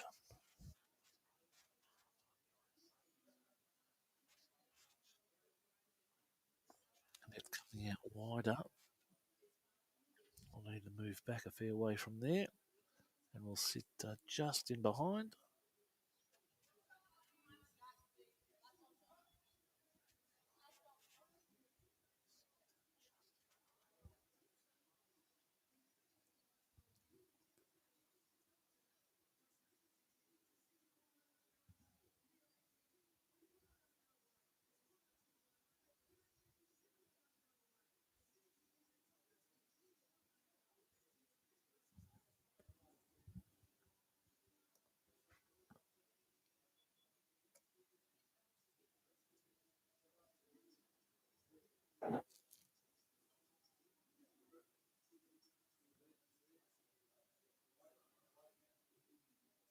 Jacob there, probably watching from up north, I'd say.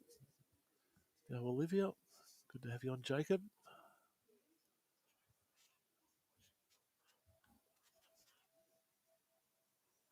And it just jumps in behind.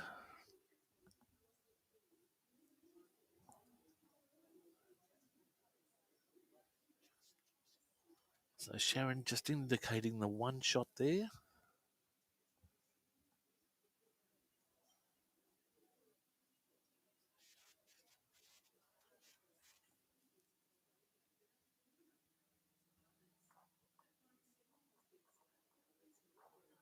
Might be just a touch short.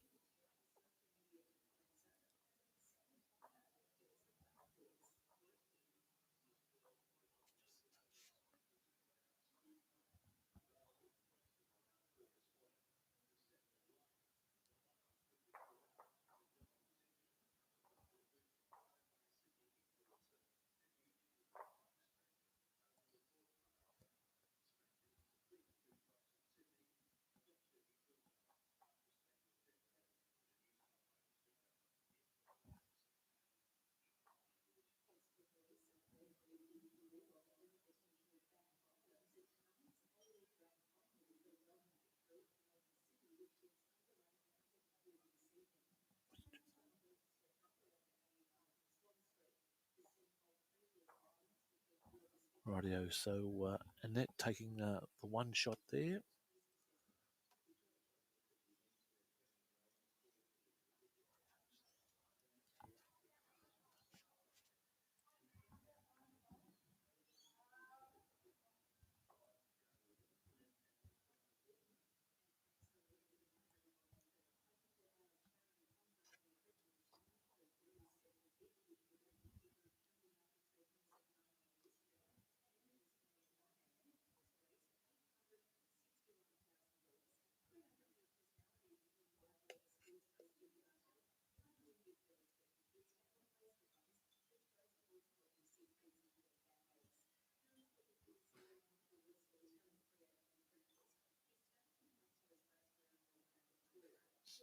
Annette just coming across and landing fairly short, probably 4 metres short there.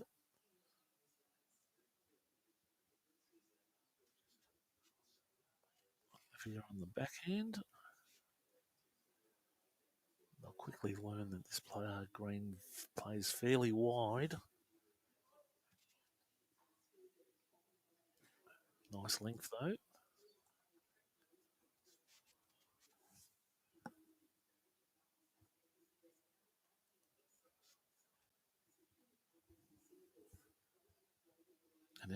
pretty quick into it as well.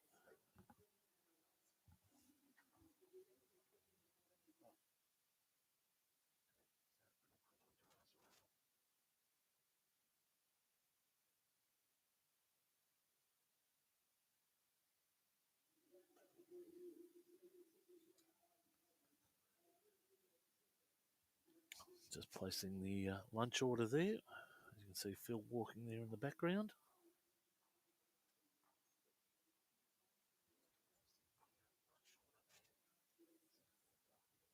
It's a great shot. Should be very happy with that. Oh, they're just holding one at the moment.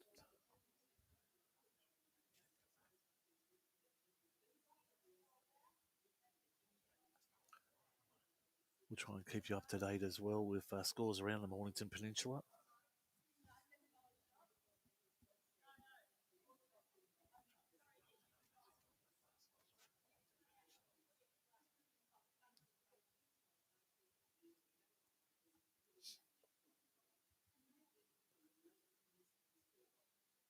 And we'll push Olivia's Vol to advantage, which may get her into second, I'd say.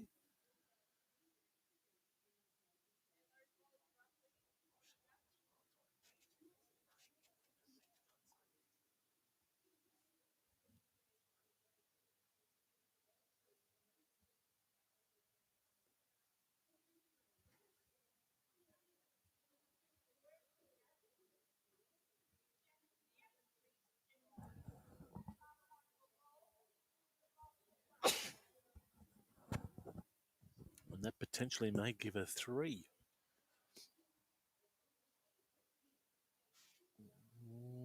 Yes, I'd reckon 3. We may have a look from above just after a net.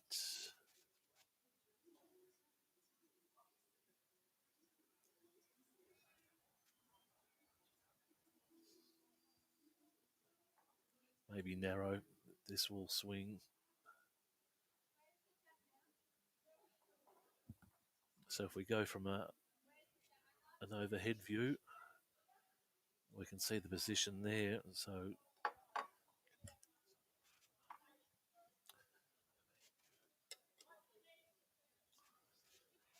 beautiful. Thanks to the service here at Karingal. If anyone's in the area, folks, jump in. Beautiful lunch, pumpkin soup, vegetable soup. What else? They've got a couple other things they've got on. That's a great shot. Well, I think she may have 4 here. Definitely 3.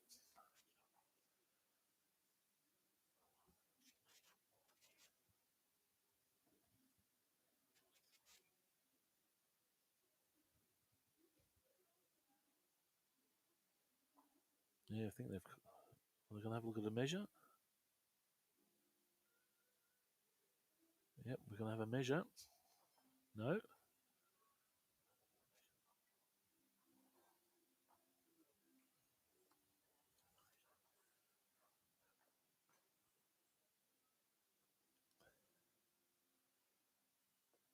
So you can see some score updates happening there around the greens for you, or around the rinks.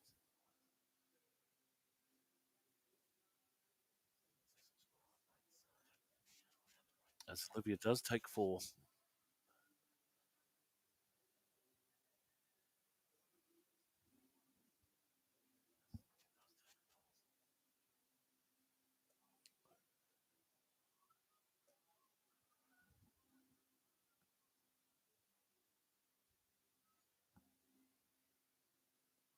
And we'll update the scoreboard.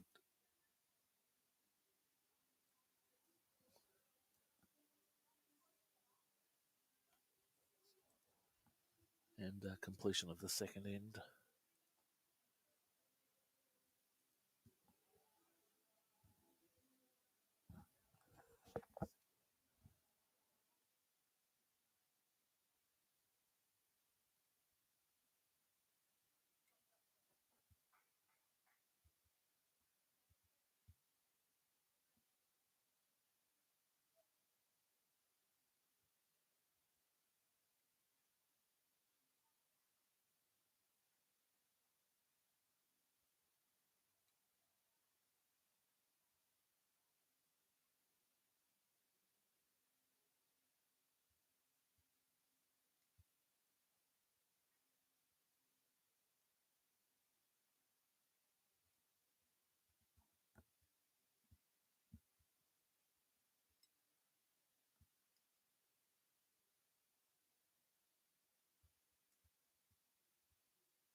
Sorry about that, folks. Just making some technical adjustments.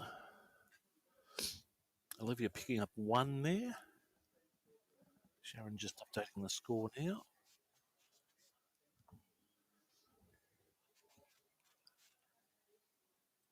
That's the completion of the third end. Again, if any queries or anything like that, please don't hesitate in contacting us.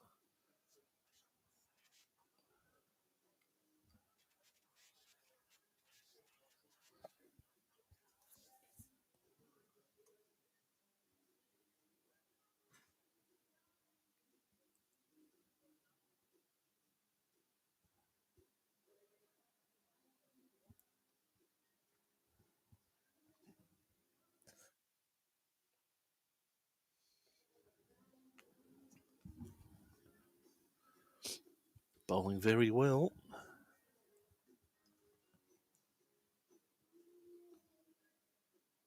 Place it just beside.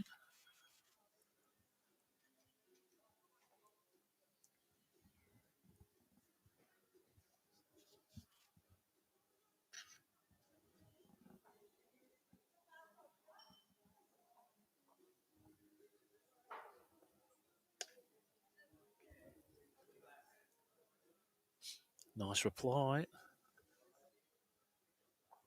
Click in. That's a great shot there from Annette.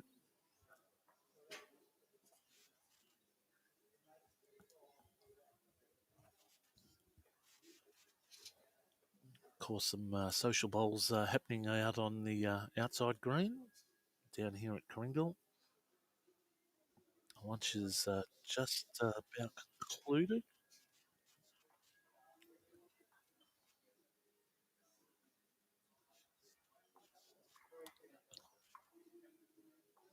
And Olivia just moving in behind.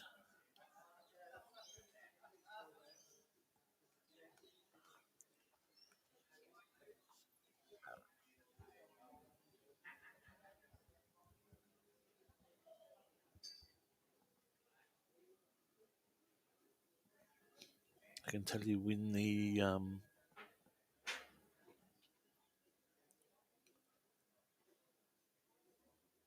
Greening versus Pim match, it is currently 2-3 in favour of Pim.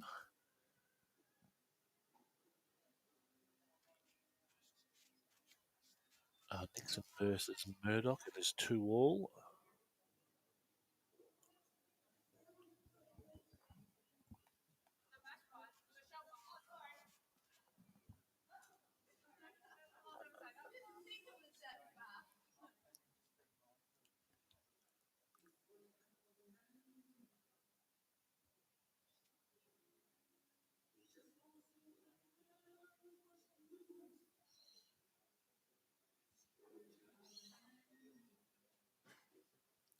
Plenty of width here. Will come back. Has it got the legs? Oh, it has too. Wow. Olivia be happy with that.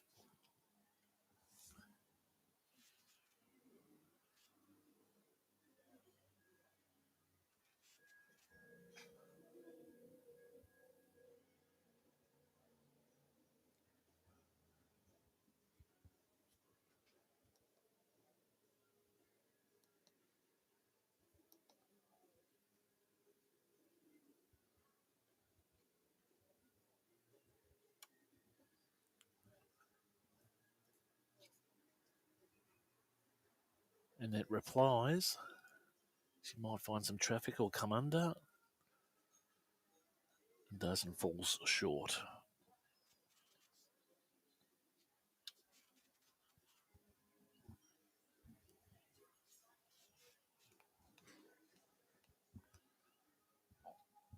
Olivia coming down for a look just to see what's going on.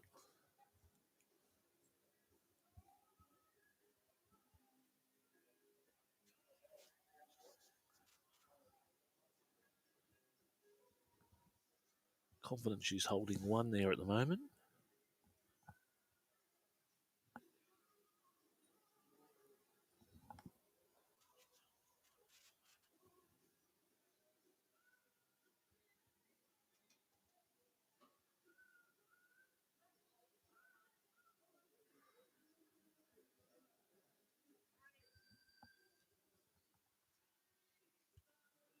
Just 12:15 here in Karingal.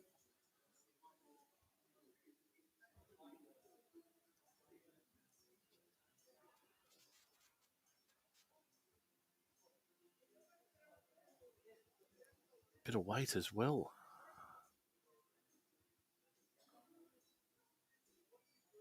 Might push through. Oh, I think she's given herself 2 there. Fantastic shot. Let's see what Sharon says. 1, 2, 2 down is the call.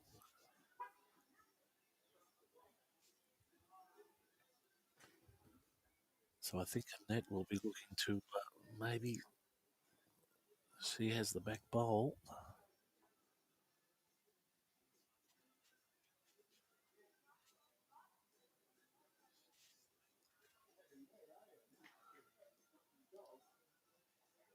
Does she run some traffic? So that'll be 2. Completion of 4 ends.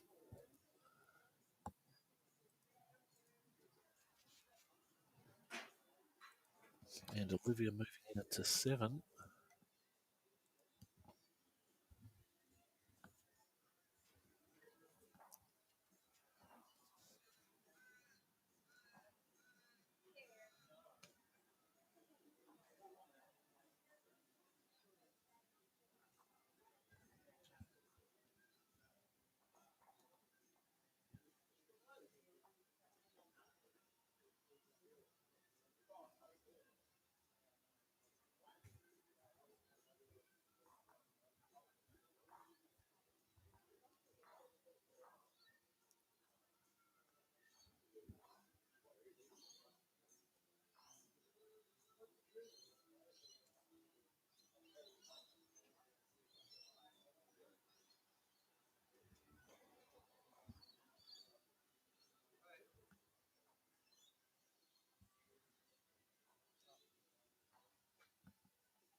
So Olivia continuing with her form for the first 3 or 4 ends.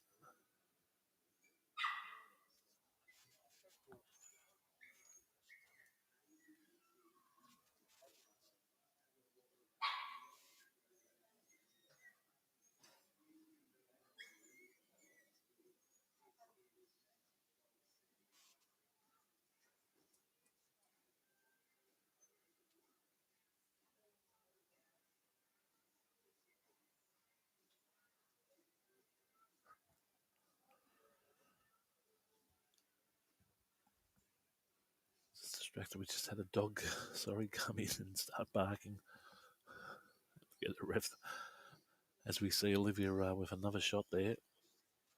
And that's swapping to the backhand.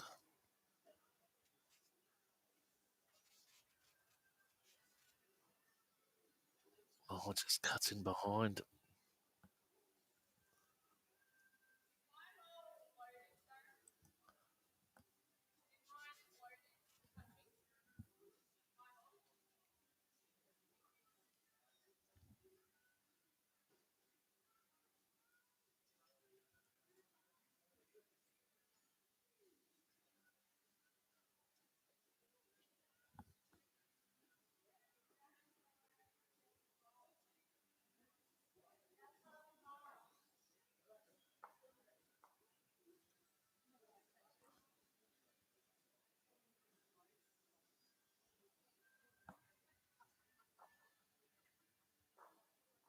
She's definitely holding 2. The back bowl is the third bowl there.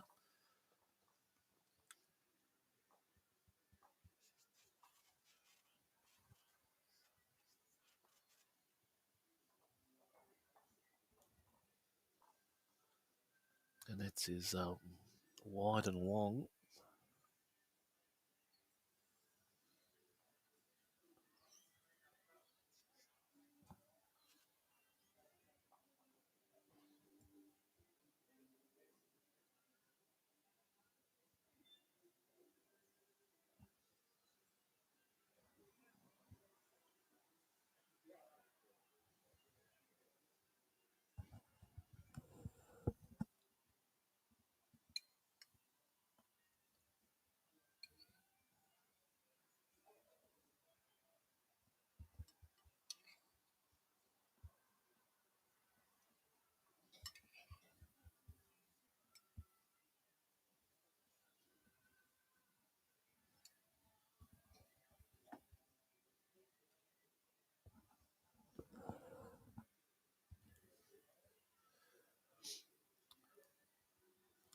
Just looking for some safety out the back, I'd say. And just to the side, probably on the shot direction there, which is a nice bit of insurance. Holding 2 at the moment. Maybe a third.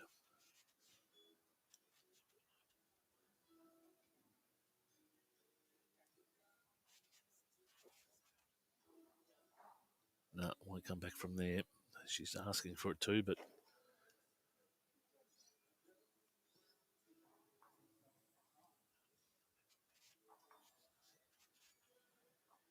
so they'll come down for a measure.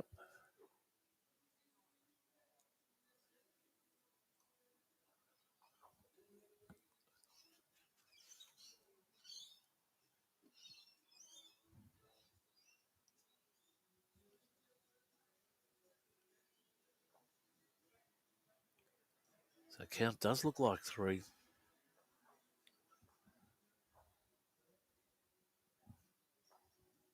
Sharon just adjusting.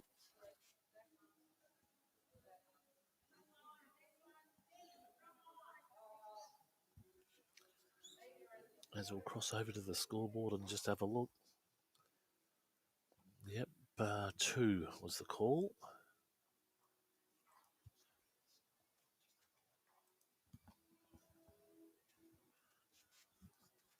Oh no, it was 3. Sorry, I'll take that to 10.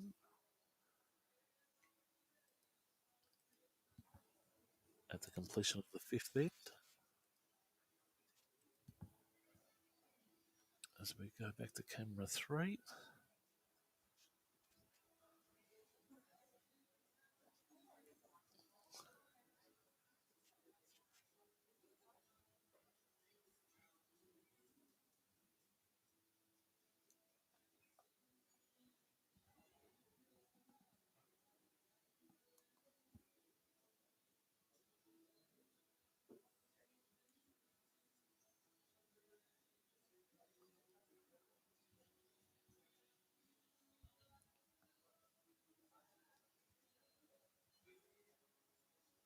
Just needs a bit more weight.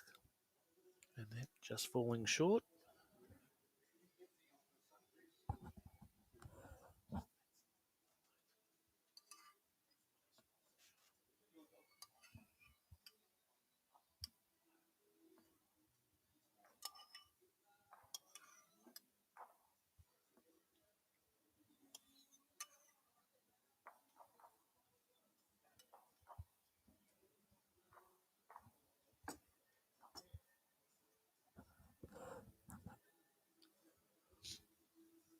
Second shot there from Olivia has done very well. Just sitting in behind the jack.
Just coming in short there. Overhead position, you can see what's happening there. So Olivia holding one.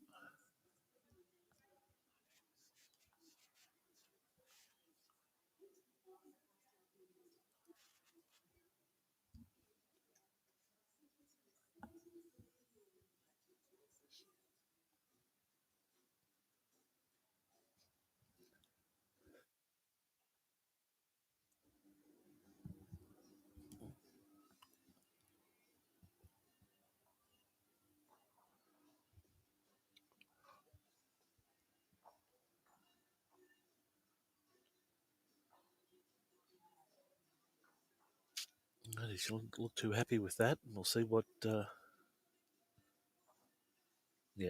I think her weight, just falling short there. Might impede Annette with her fourth bowl.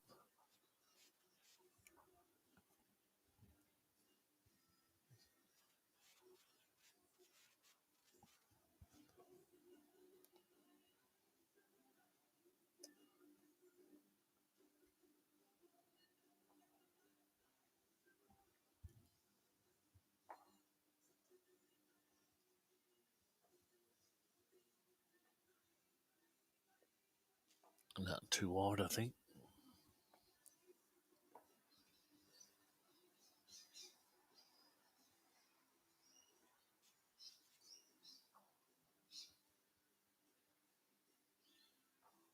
So you can see the overhead view there, and Olivia holding one. So she'll extend her lead.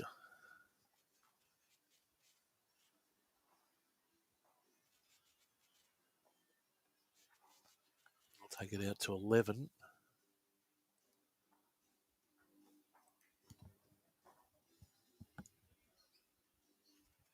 Conclude the sixth end.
That's better.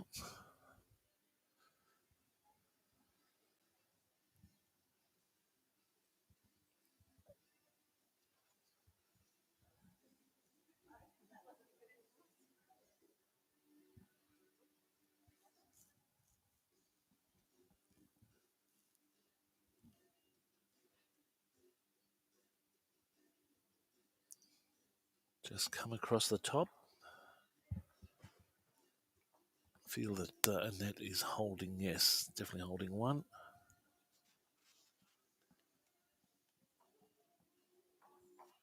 No major score changes. Lin Pim 5. Dwayne Greening 3.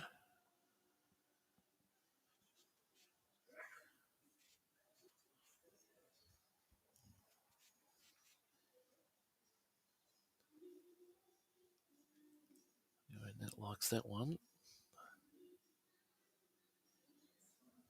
Curling that will give her 2.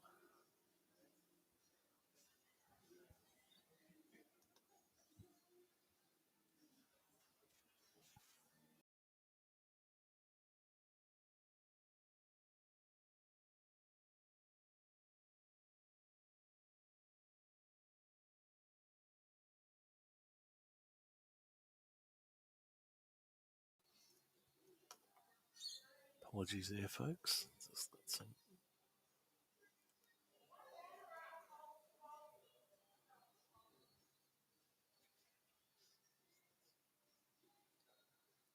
close. I reckon she's withdrawn the margin back to 1. Net holding 1.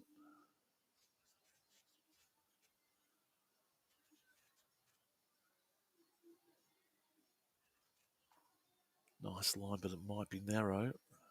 Definitely got the speed.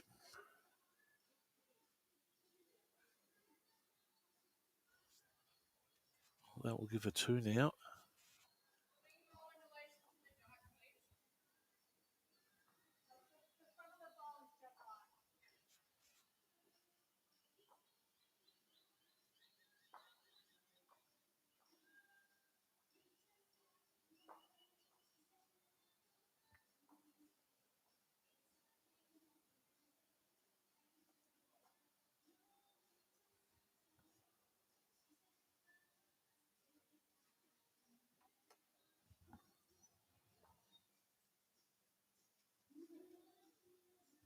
So an opportunity opens here for Annette. She's holding 2 at the moment. She could remove Olivia's bowl on the left there, and that will give her 4. She's currently holding 2 at the moment.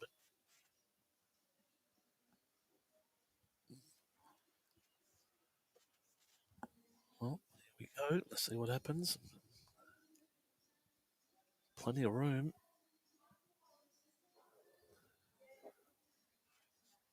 A great response. That'll give her 3.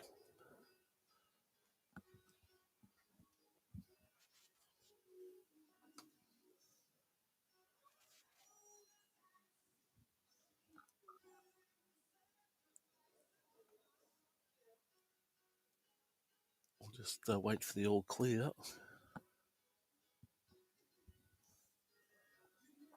No, they're going to measure.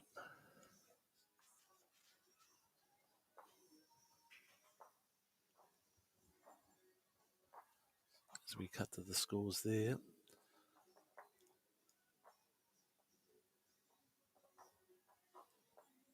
So O'Connor 11 to power 5.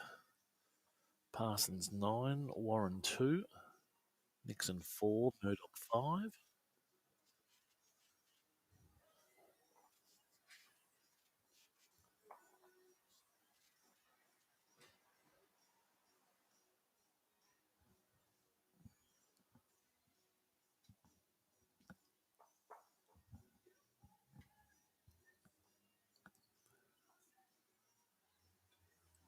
That was the completion of the 7th end. So we've got end 8 and end 9 to go.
It's a nice shot there.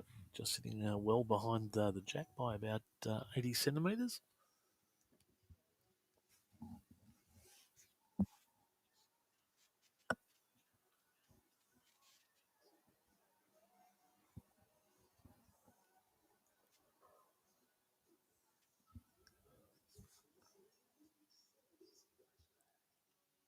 great reply from Olivia. Checks the jack, trails it, probably about 15 centimetres in front, with a net's bowl roughly around 30 centimetres behind.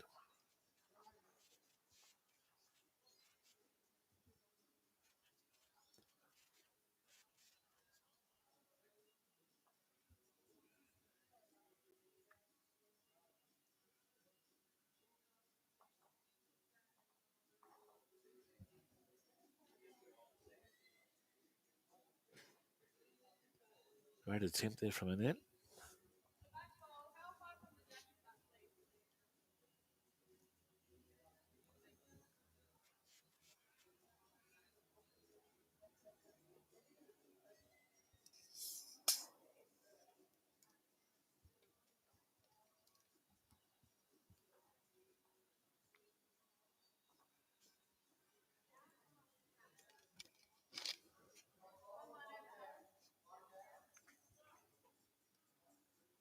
She's done it again.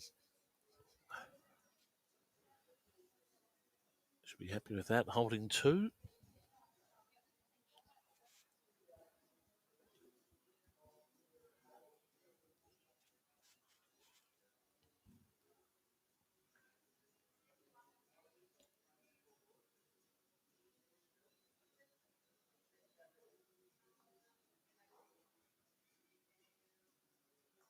And that's going to cut early. Yep.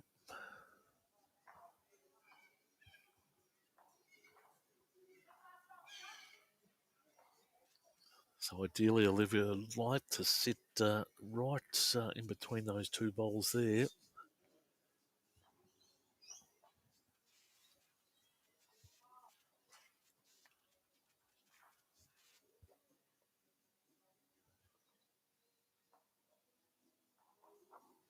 But just runs short. Not by much.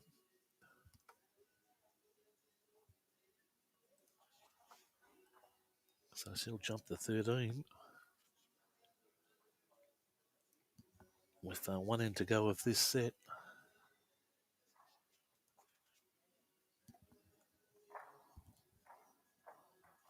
As we cross over and just have a look at the scores.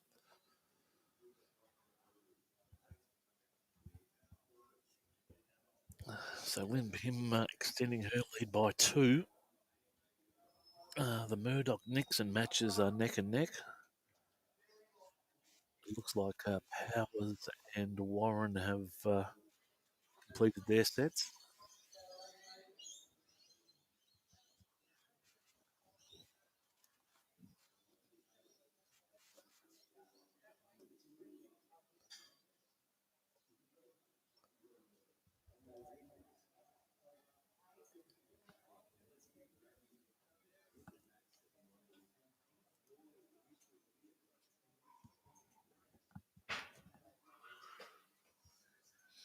So the 9th end of the first set.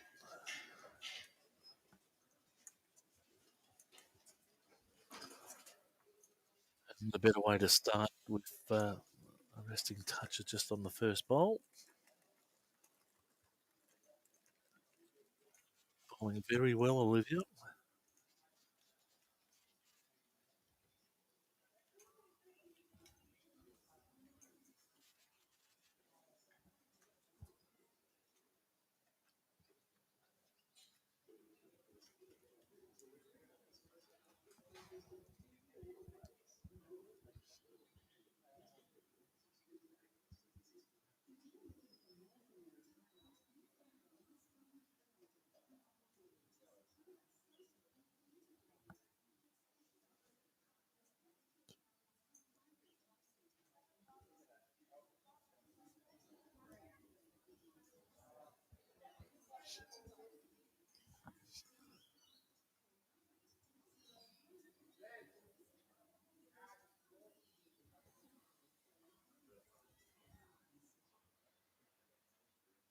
And backs it up with a great second bowl.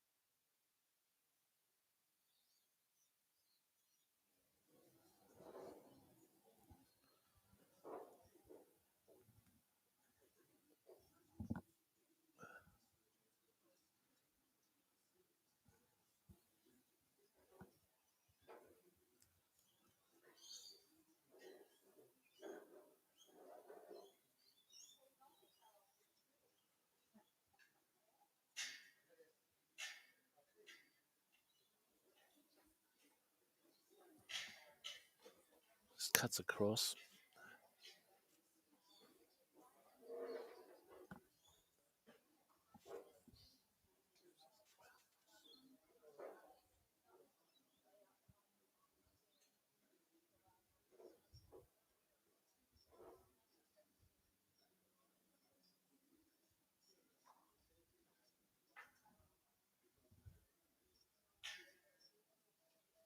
So Olivia still holding 2.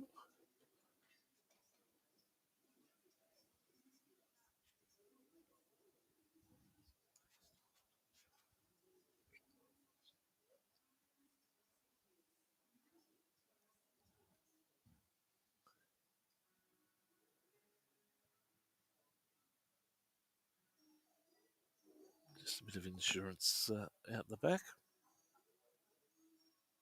And just caught, she'd be holding 3 there with that bowl.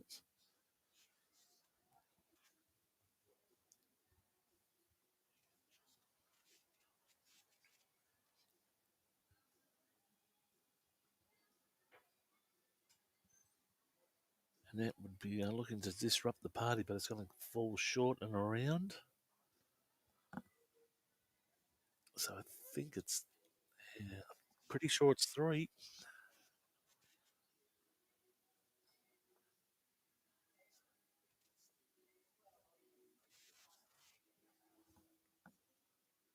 Hello there to Naomi.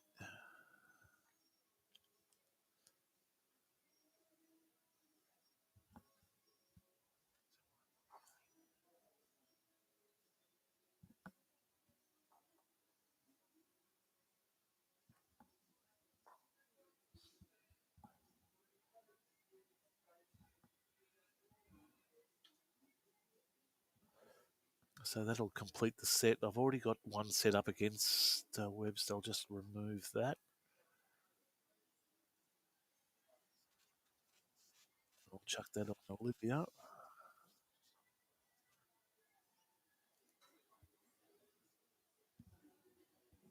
And the score will move back to 0.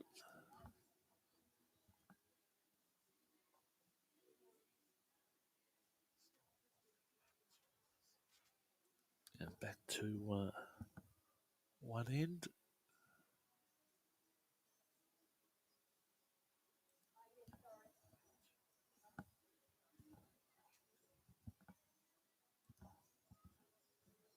Just have a quick look at the scoreboards there. They're just adjusting the scores.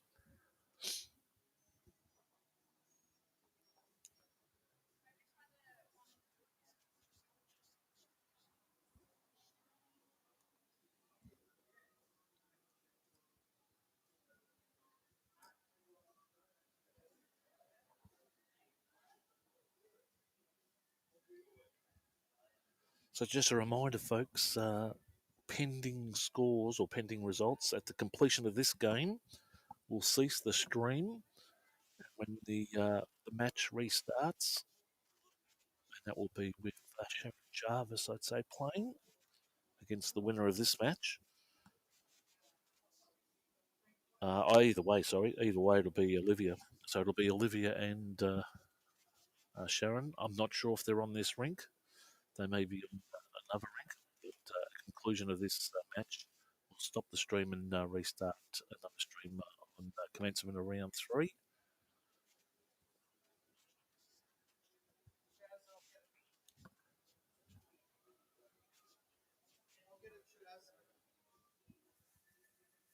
And that just coming marginally inside.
suspect 2 there. We'll have a look at the overhead shot.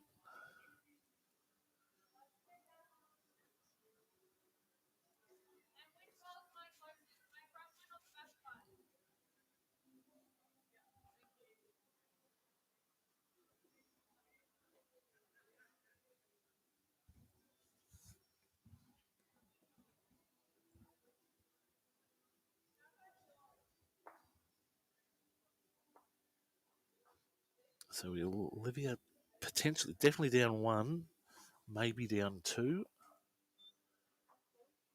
Just looking at the overhead camera. Goes for the drive, and guess what, folks? Oh, just missed. So it definitely takes number 2 out. And has 3 back bowls.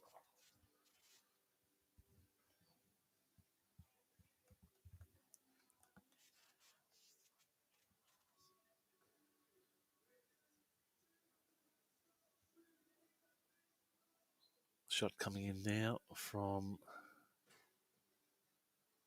Annette.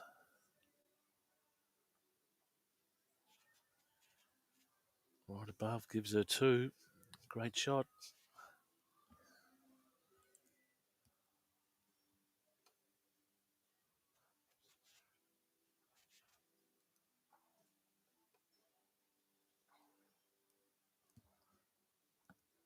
So as we started the first set, Annette takes a lead.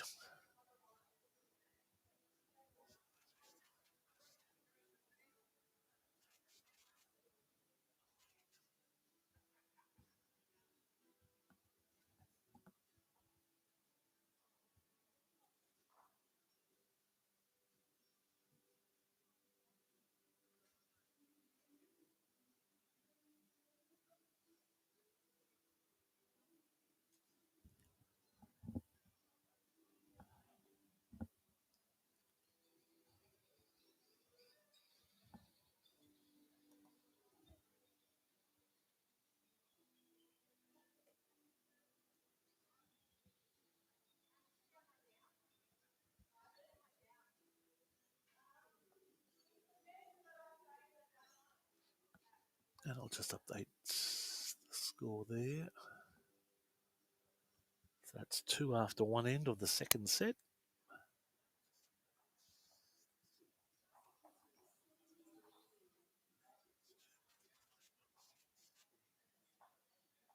Just falling short.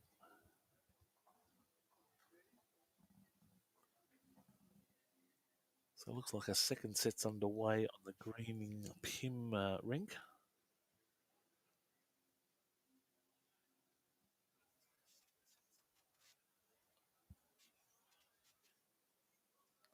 Here's the reply from Olivia. Puts a bit of pressure back onto Annette.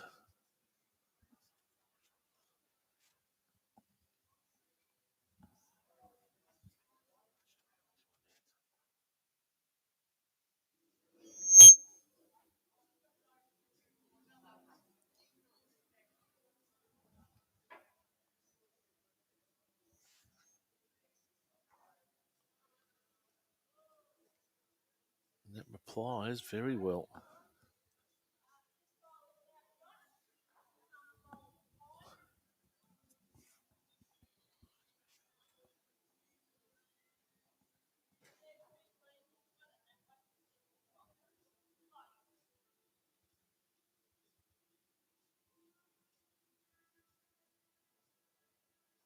Wow. To advantage. Now she'll hold 2.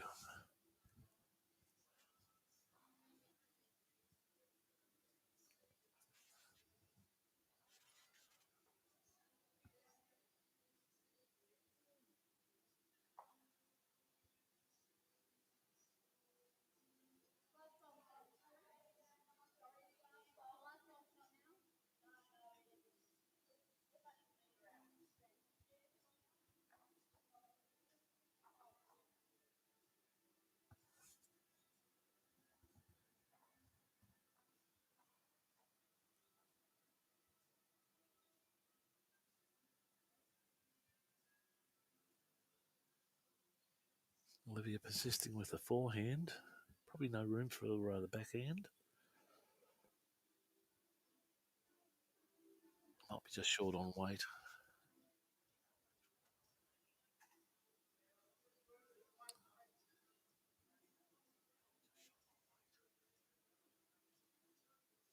So last bowl coming in for Annette.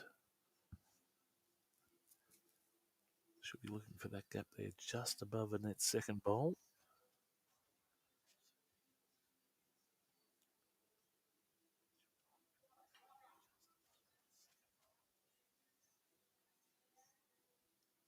I don't think it's going to do the work from there.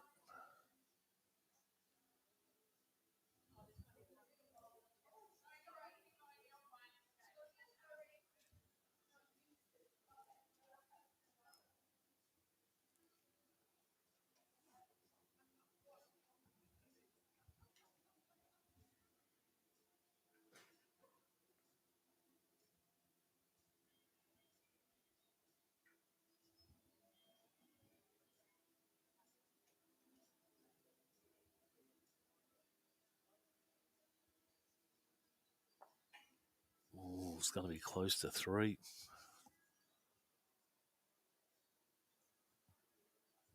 Annette just having a close look.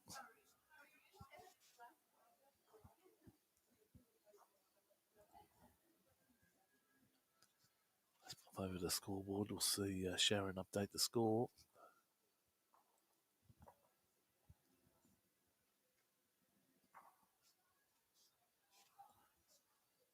And it is 3. Completion of the second end.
Very relaxed approach from Olivia. It might be the second time I've seen a bowl. Just goes past, but she'll be holding 2 there. Whoops, sorry, wrong camera. There, we'll try that one there. So holding 2.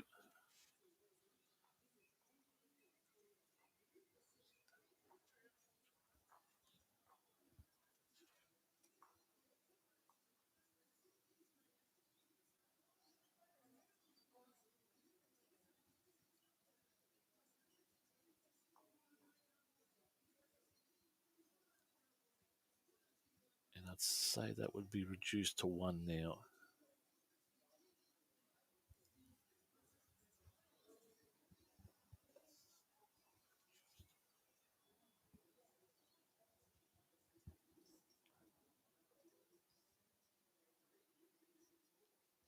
Oh, it severely turned there, didn't it?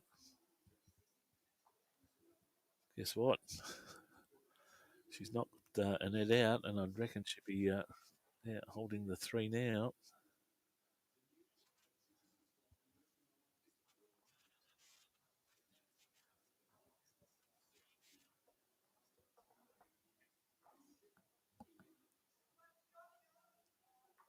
It's just coming up to 1 o'clock.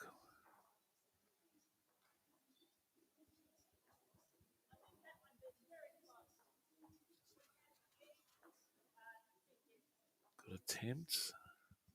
Narrows the margin down to 2 to Olivia.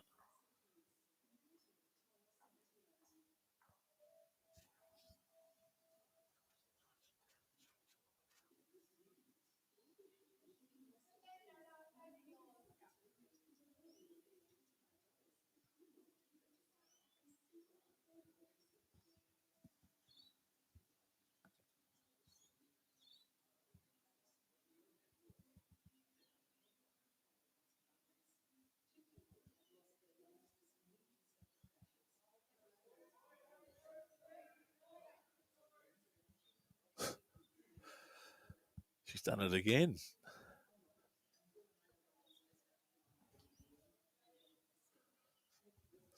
And that's just sitting up the other end, just going, for every move I make, she gets one inside. Wide, I don't think there. I'm not sure if that's coming back from there.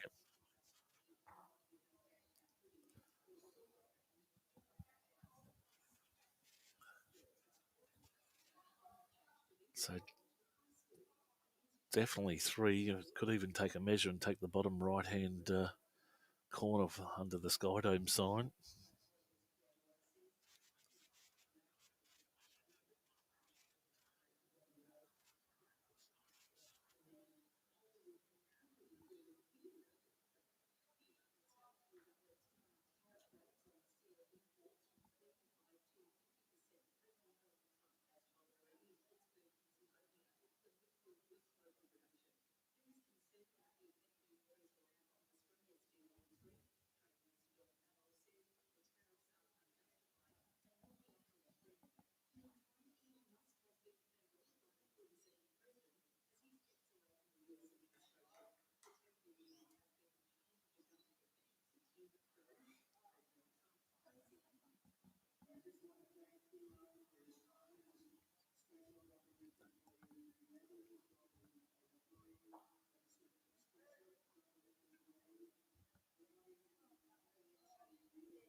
Come on.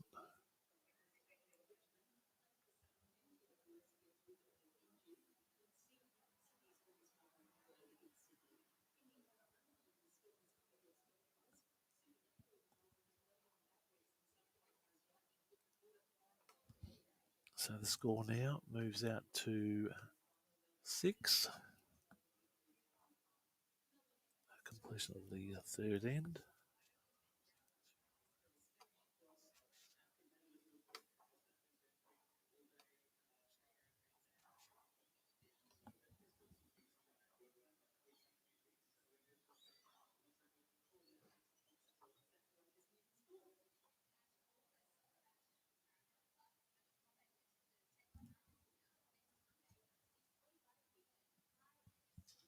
Nice approach here from Annette.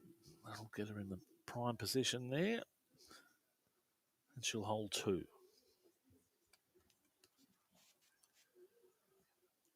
With the second set, Greening is leading Pim 5-0.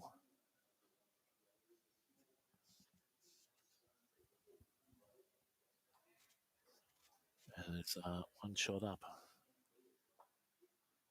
Great return there from Olivia. Geez, that's sensational bowling.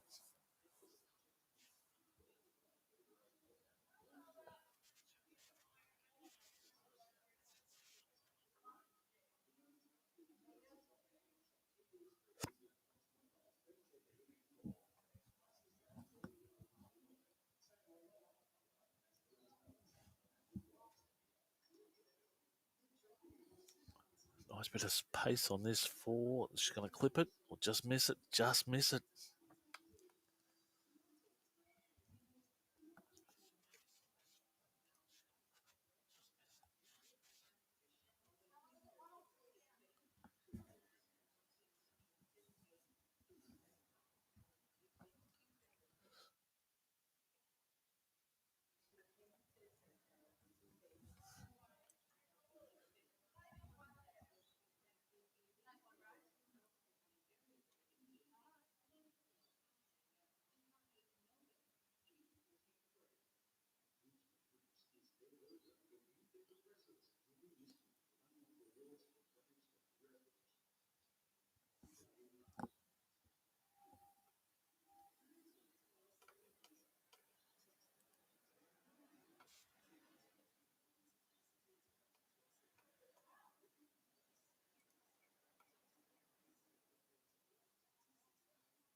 Again, thanks to our networks that have joined us as well. I think we've got Mount Eliza Bowls Club that are tuning in, and as well as Rye. Mornington Peninsula Bowls region as well have jumped on.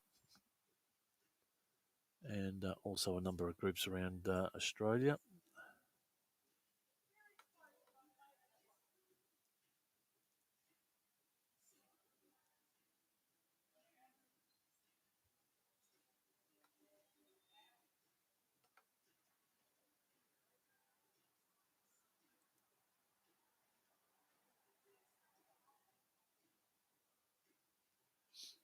And great to see. Probably already had 2,500 people tune in, which is fantastic.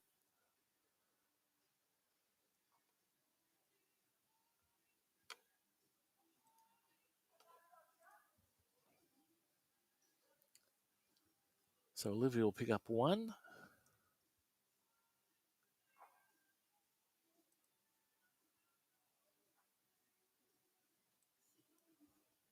That'll take her out to 7.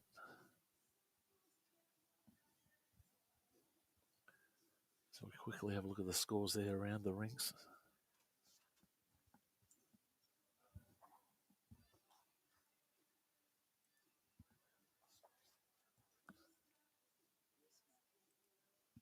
Completion of the 4th end.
Great reply, but as you can see from the overhead, Annette holding position at the moment.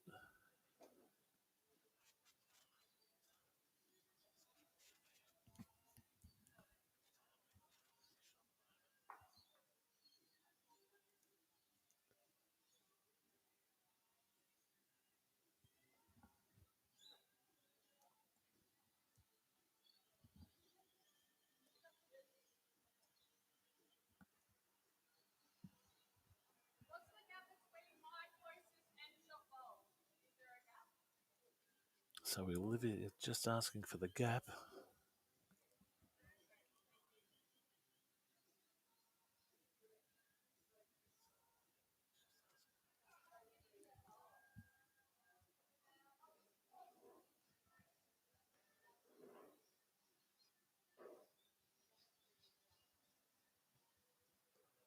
Wow. Oh, very close.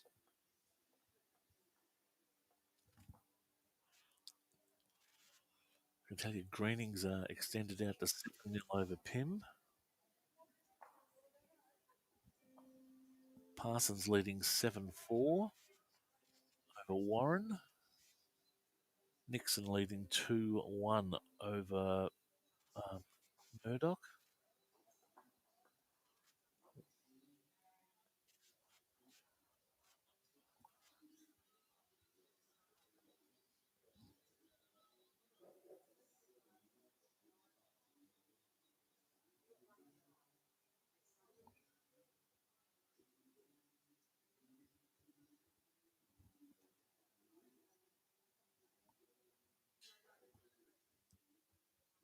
So Olivia's just coming down to have a look. She'll go back. Looks nice and relaxed.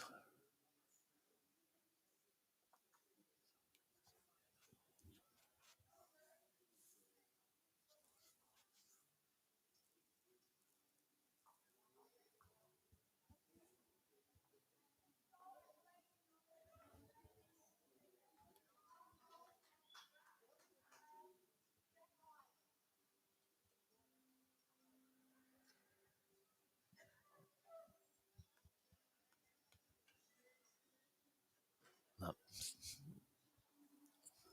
Holding the back bowl.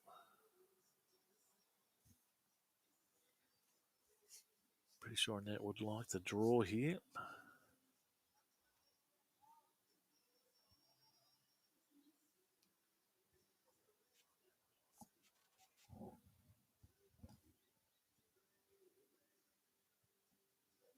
Suspect that may fall short.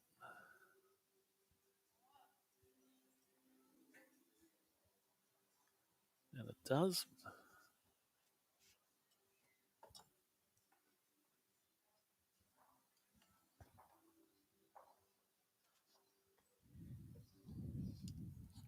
G'day, Phil.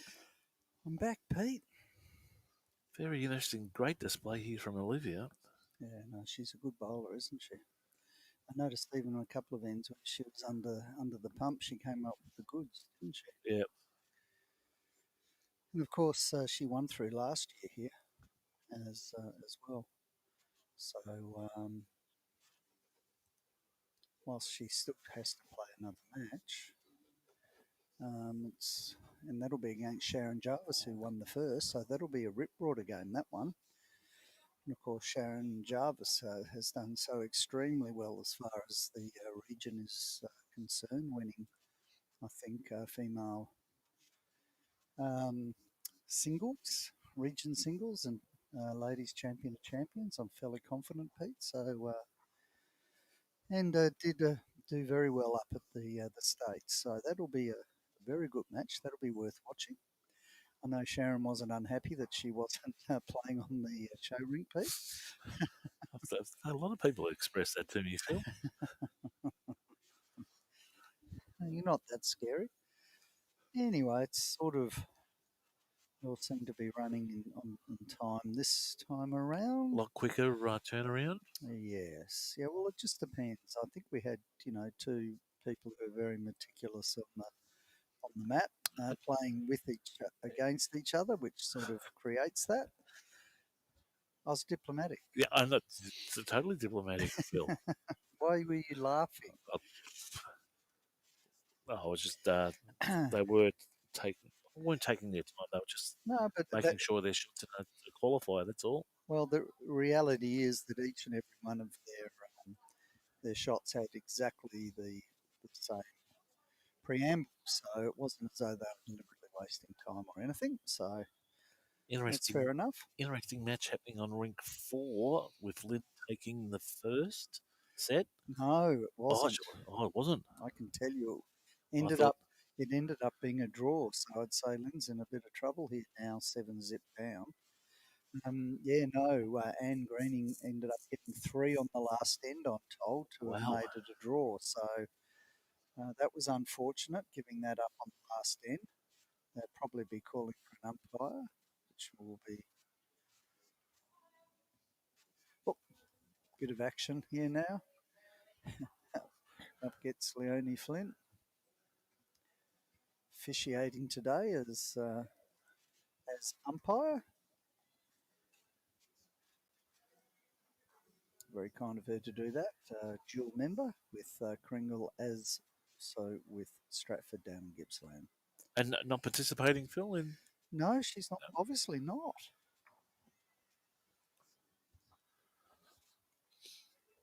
But it is something she enjoys doing, particularly the marking as well. So she'll most likely be marking the match tomorrow. 2 of the matches tomorrow.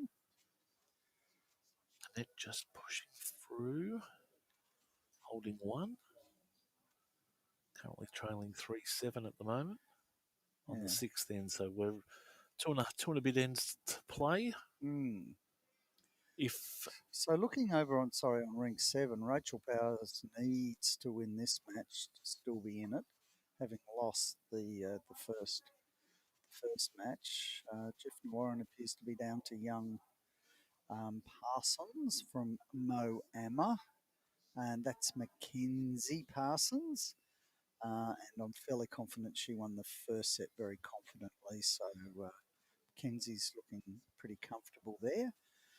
I'm not sure what's going on rink 5 with Murdoch and Dixon. They're 2 each. That is the second set. They're sort of in line there. And it looks as though Lynn got 2, so she's now brought it back to 7-2 after 5 ends. So she's got 4 ends to try and get back into this game. she's trying for 7-3 with the Oh, measure. really? Leonie's using the... looks like 3. Using the laser. So there you go. Is that what you call it, Phil? The laser? It is the laser. I call it the ballistic gun sight.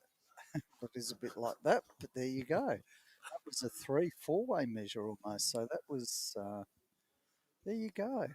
That's the advantage of the laser. Olivia just needs to get out of a bit of trouble here. She might have gone narrow. Any bit of equipment. That laser is a bit around $500 worth. But pretty well used by all the major umpires. And approved now? Oh, yeah, yep. Well and truly. You see it at the Australian Open with all the ITOs, international umpires as well are using them. So could be 2, could be 3. It is 3. So 7-3 brings it to within 4. With 4 ends to go, so that brings it back in play. I'm talking on the rink here with Olivia. Yeah, I think she may have rolled it. Sorry. Yep. Sharon comes down. Let's cross over to scores and everyone at home can have a look.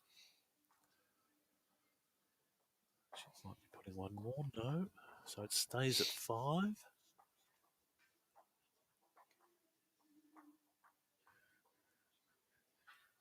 So close to this set by the looks of it, unless she's about to do some changes after 6. 3 more ends to go, to the difference.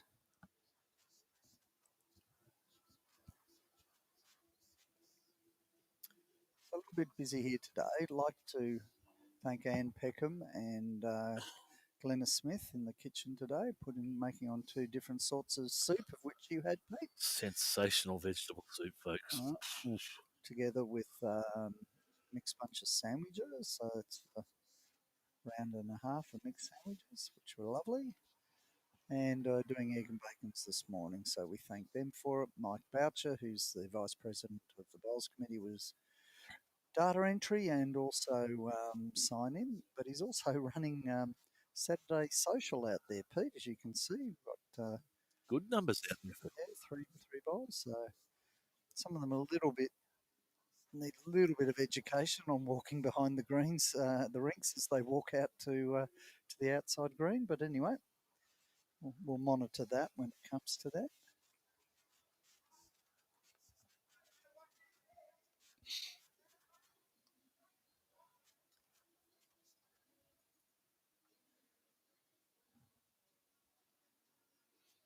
As Olivia's bowl comes in.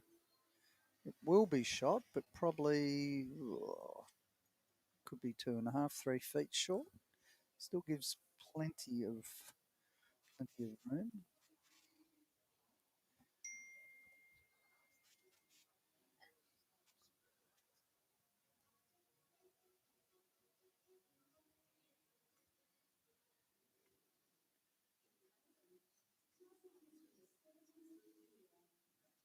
It wasn't going to be short on the second bowl. Good place in case the jack gets moved.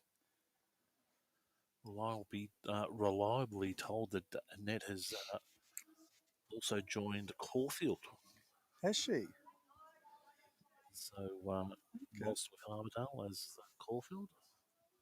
Well, there's quite a few moving across to Caulfield Alma. Of course, they're getting the new roof, which I believe is up. Scoreboard's in. I think they're just waiting on the carpet to come from South America. Might have been slightly delayed. I'm told there's a couple of carpets that are delayed, Phil. And okay. You see the shot there from Skycam directly overhead. So we get a bird's eye view of there, what's happening. Well, this one's definitely going to cut one out. In for second shot. Still leaves Olivia with one.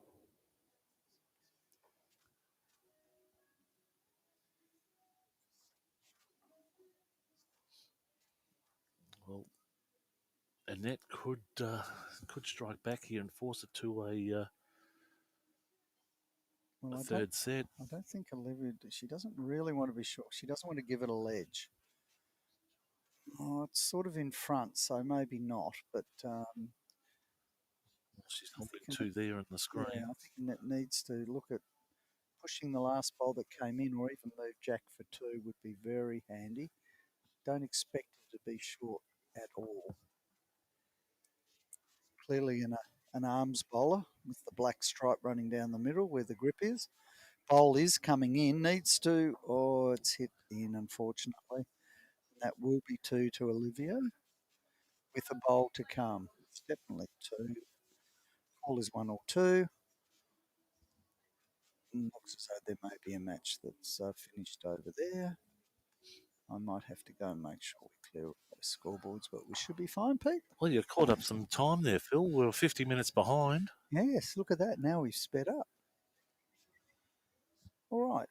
Okay, Pete, I'll go fix everything up. Thanks. That was Phil Crowder, the Bowls Operations Manager here at Karingal. As Olivia just cut short, she'll pick up two. Go to the overhead there.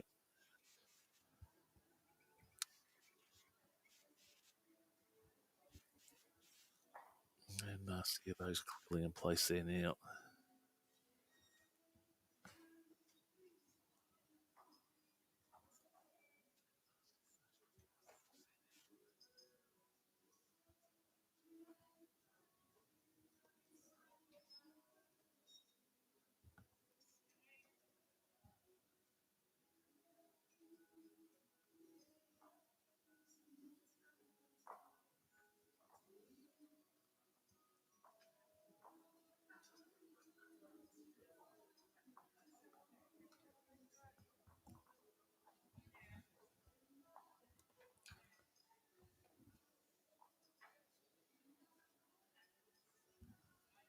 So a couple of matches finishing up.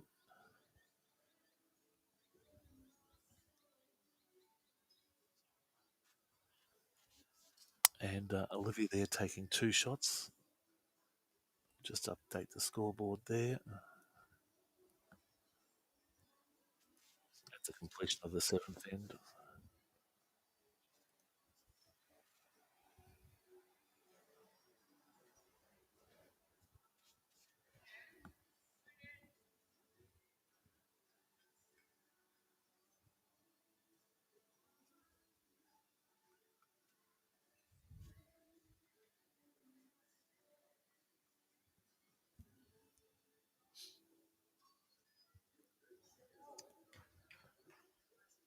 So Olivia holding one. I'll just pan back on the screen there, just to give you guys a nice look.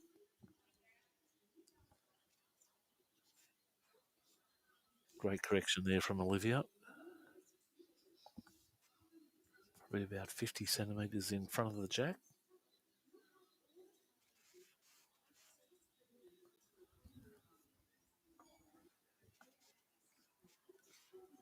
And again, just a reminder, folks, that we'll cease the stream after this match. And I believe the ladies are having just a touch of a break, and then we'll come back with a second stream and go back to the same channels and keep you all up to date. So just keep an eye out for the second stream. That'll be Sharon Jarvis up against Olivia, which will sure to be a cracker of a match.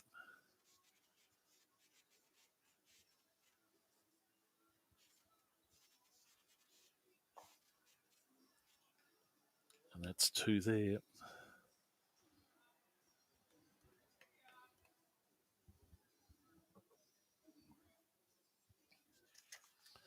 And again, the qualifications continue tomorrow with, we'll call them the semi-finals and the qualifiers, of which, as Phil said before, we get 2 qualifiers that progress through to the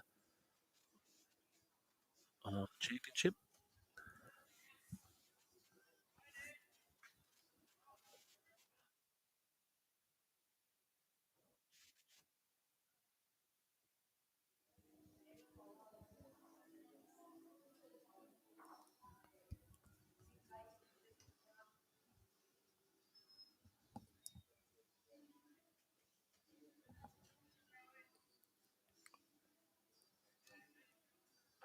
Well, that'll definitely, I'm pretty sure that'll make it 3.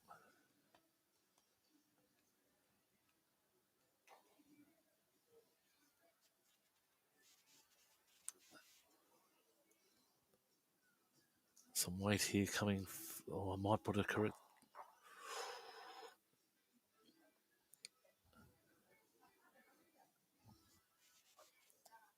We'll put it down. And unfortunately, that last bowl gives Olivia 4 shots. And that'll take her to 13 at the completion of the 8th.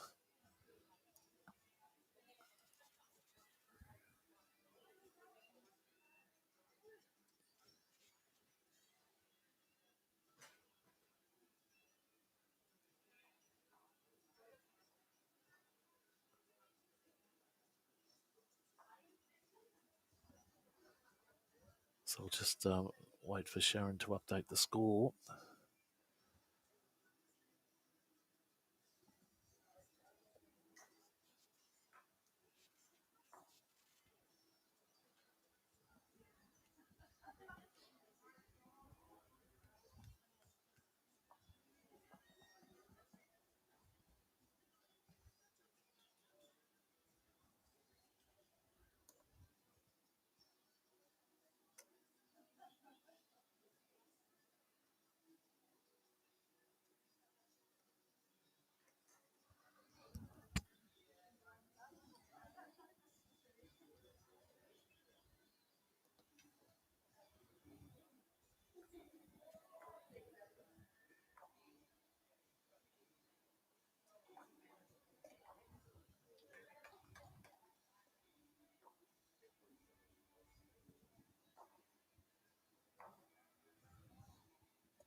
And it's just a touch heavy. We'll guide through overhead view there. Just sees you what position Olivia's in at the moment. So holding one. Of course, we're on the last end here. Completion of this, we'll take a look at the scoreboard and see what's happening.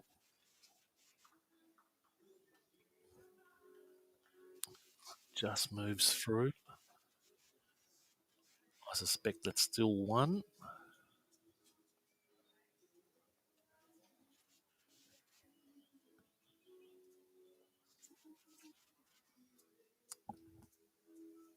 And that comes through. Nicer line here.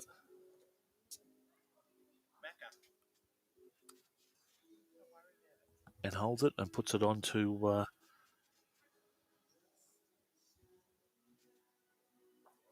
touch, resting toucher and gets shot.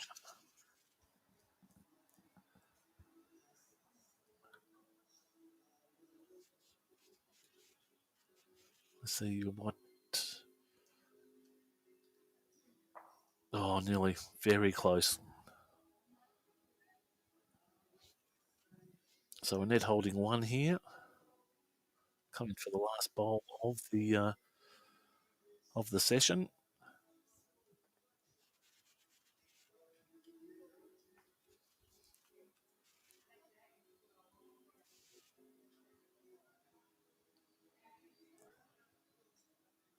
And just holding short. She may, no, I doubt she'll pick up the second there.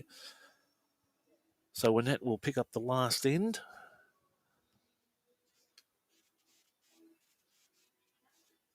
And that will make it 6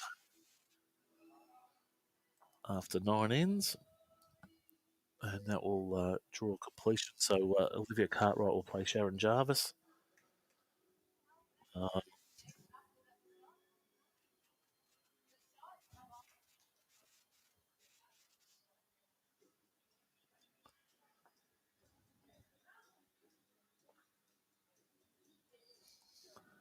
As we see them there.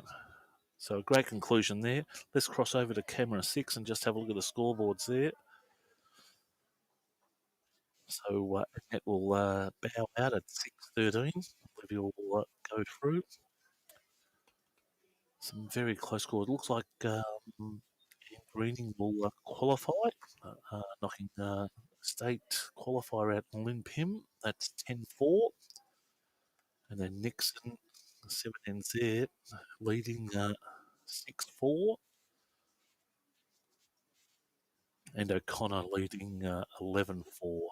So, folks, we're going to end the stream. I'd say we will be back in about 15 minutes, but let's end it now. And we'll be tuning in for some finals. We're not sure who we get. We'll just wait for the draw to come through.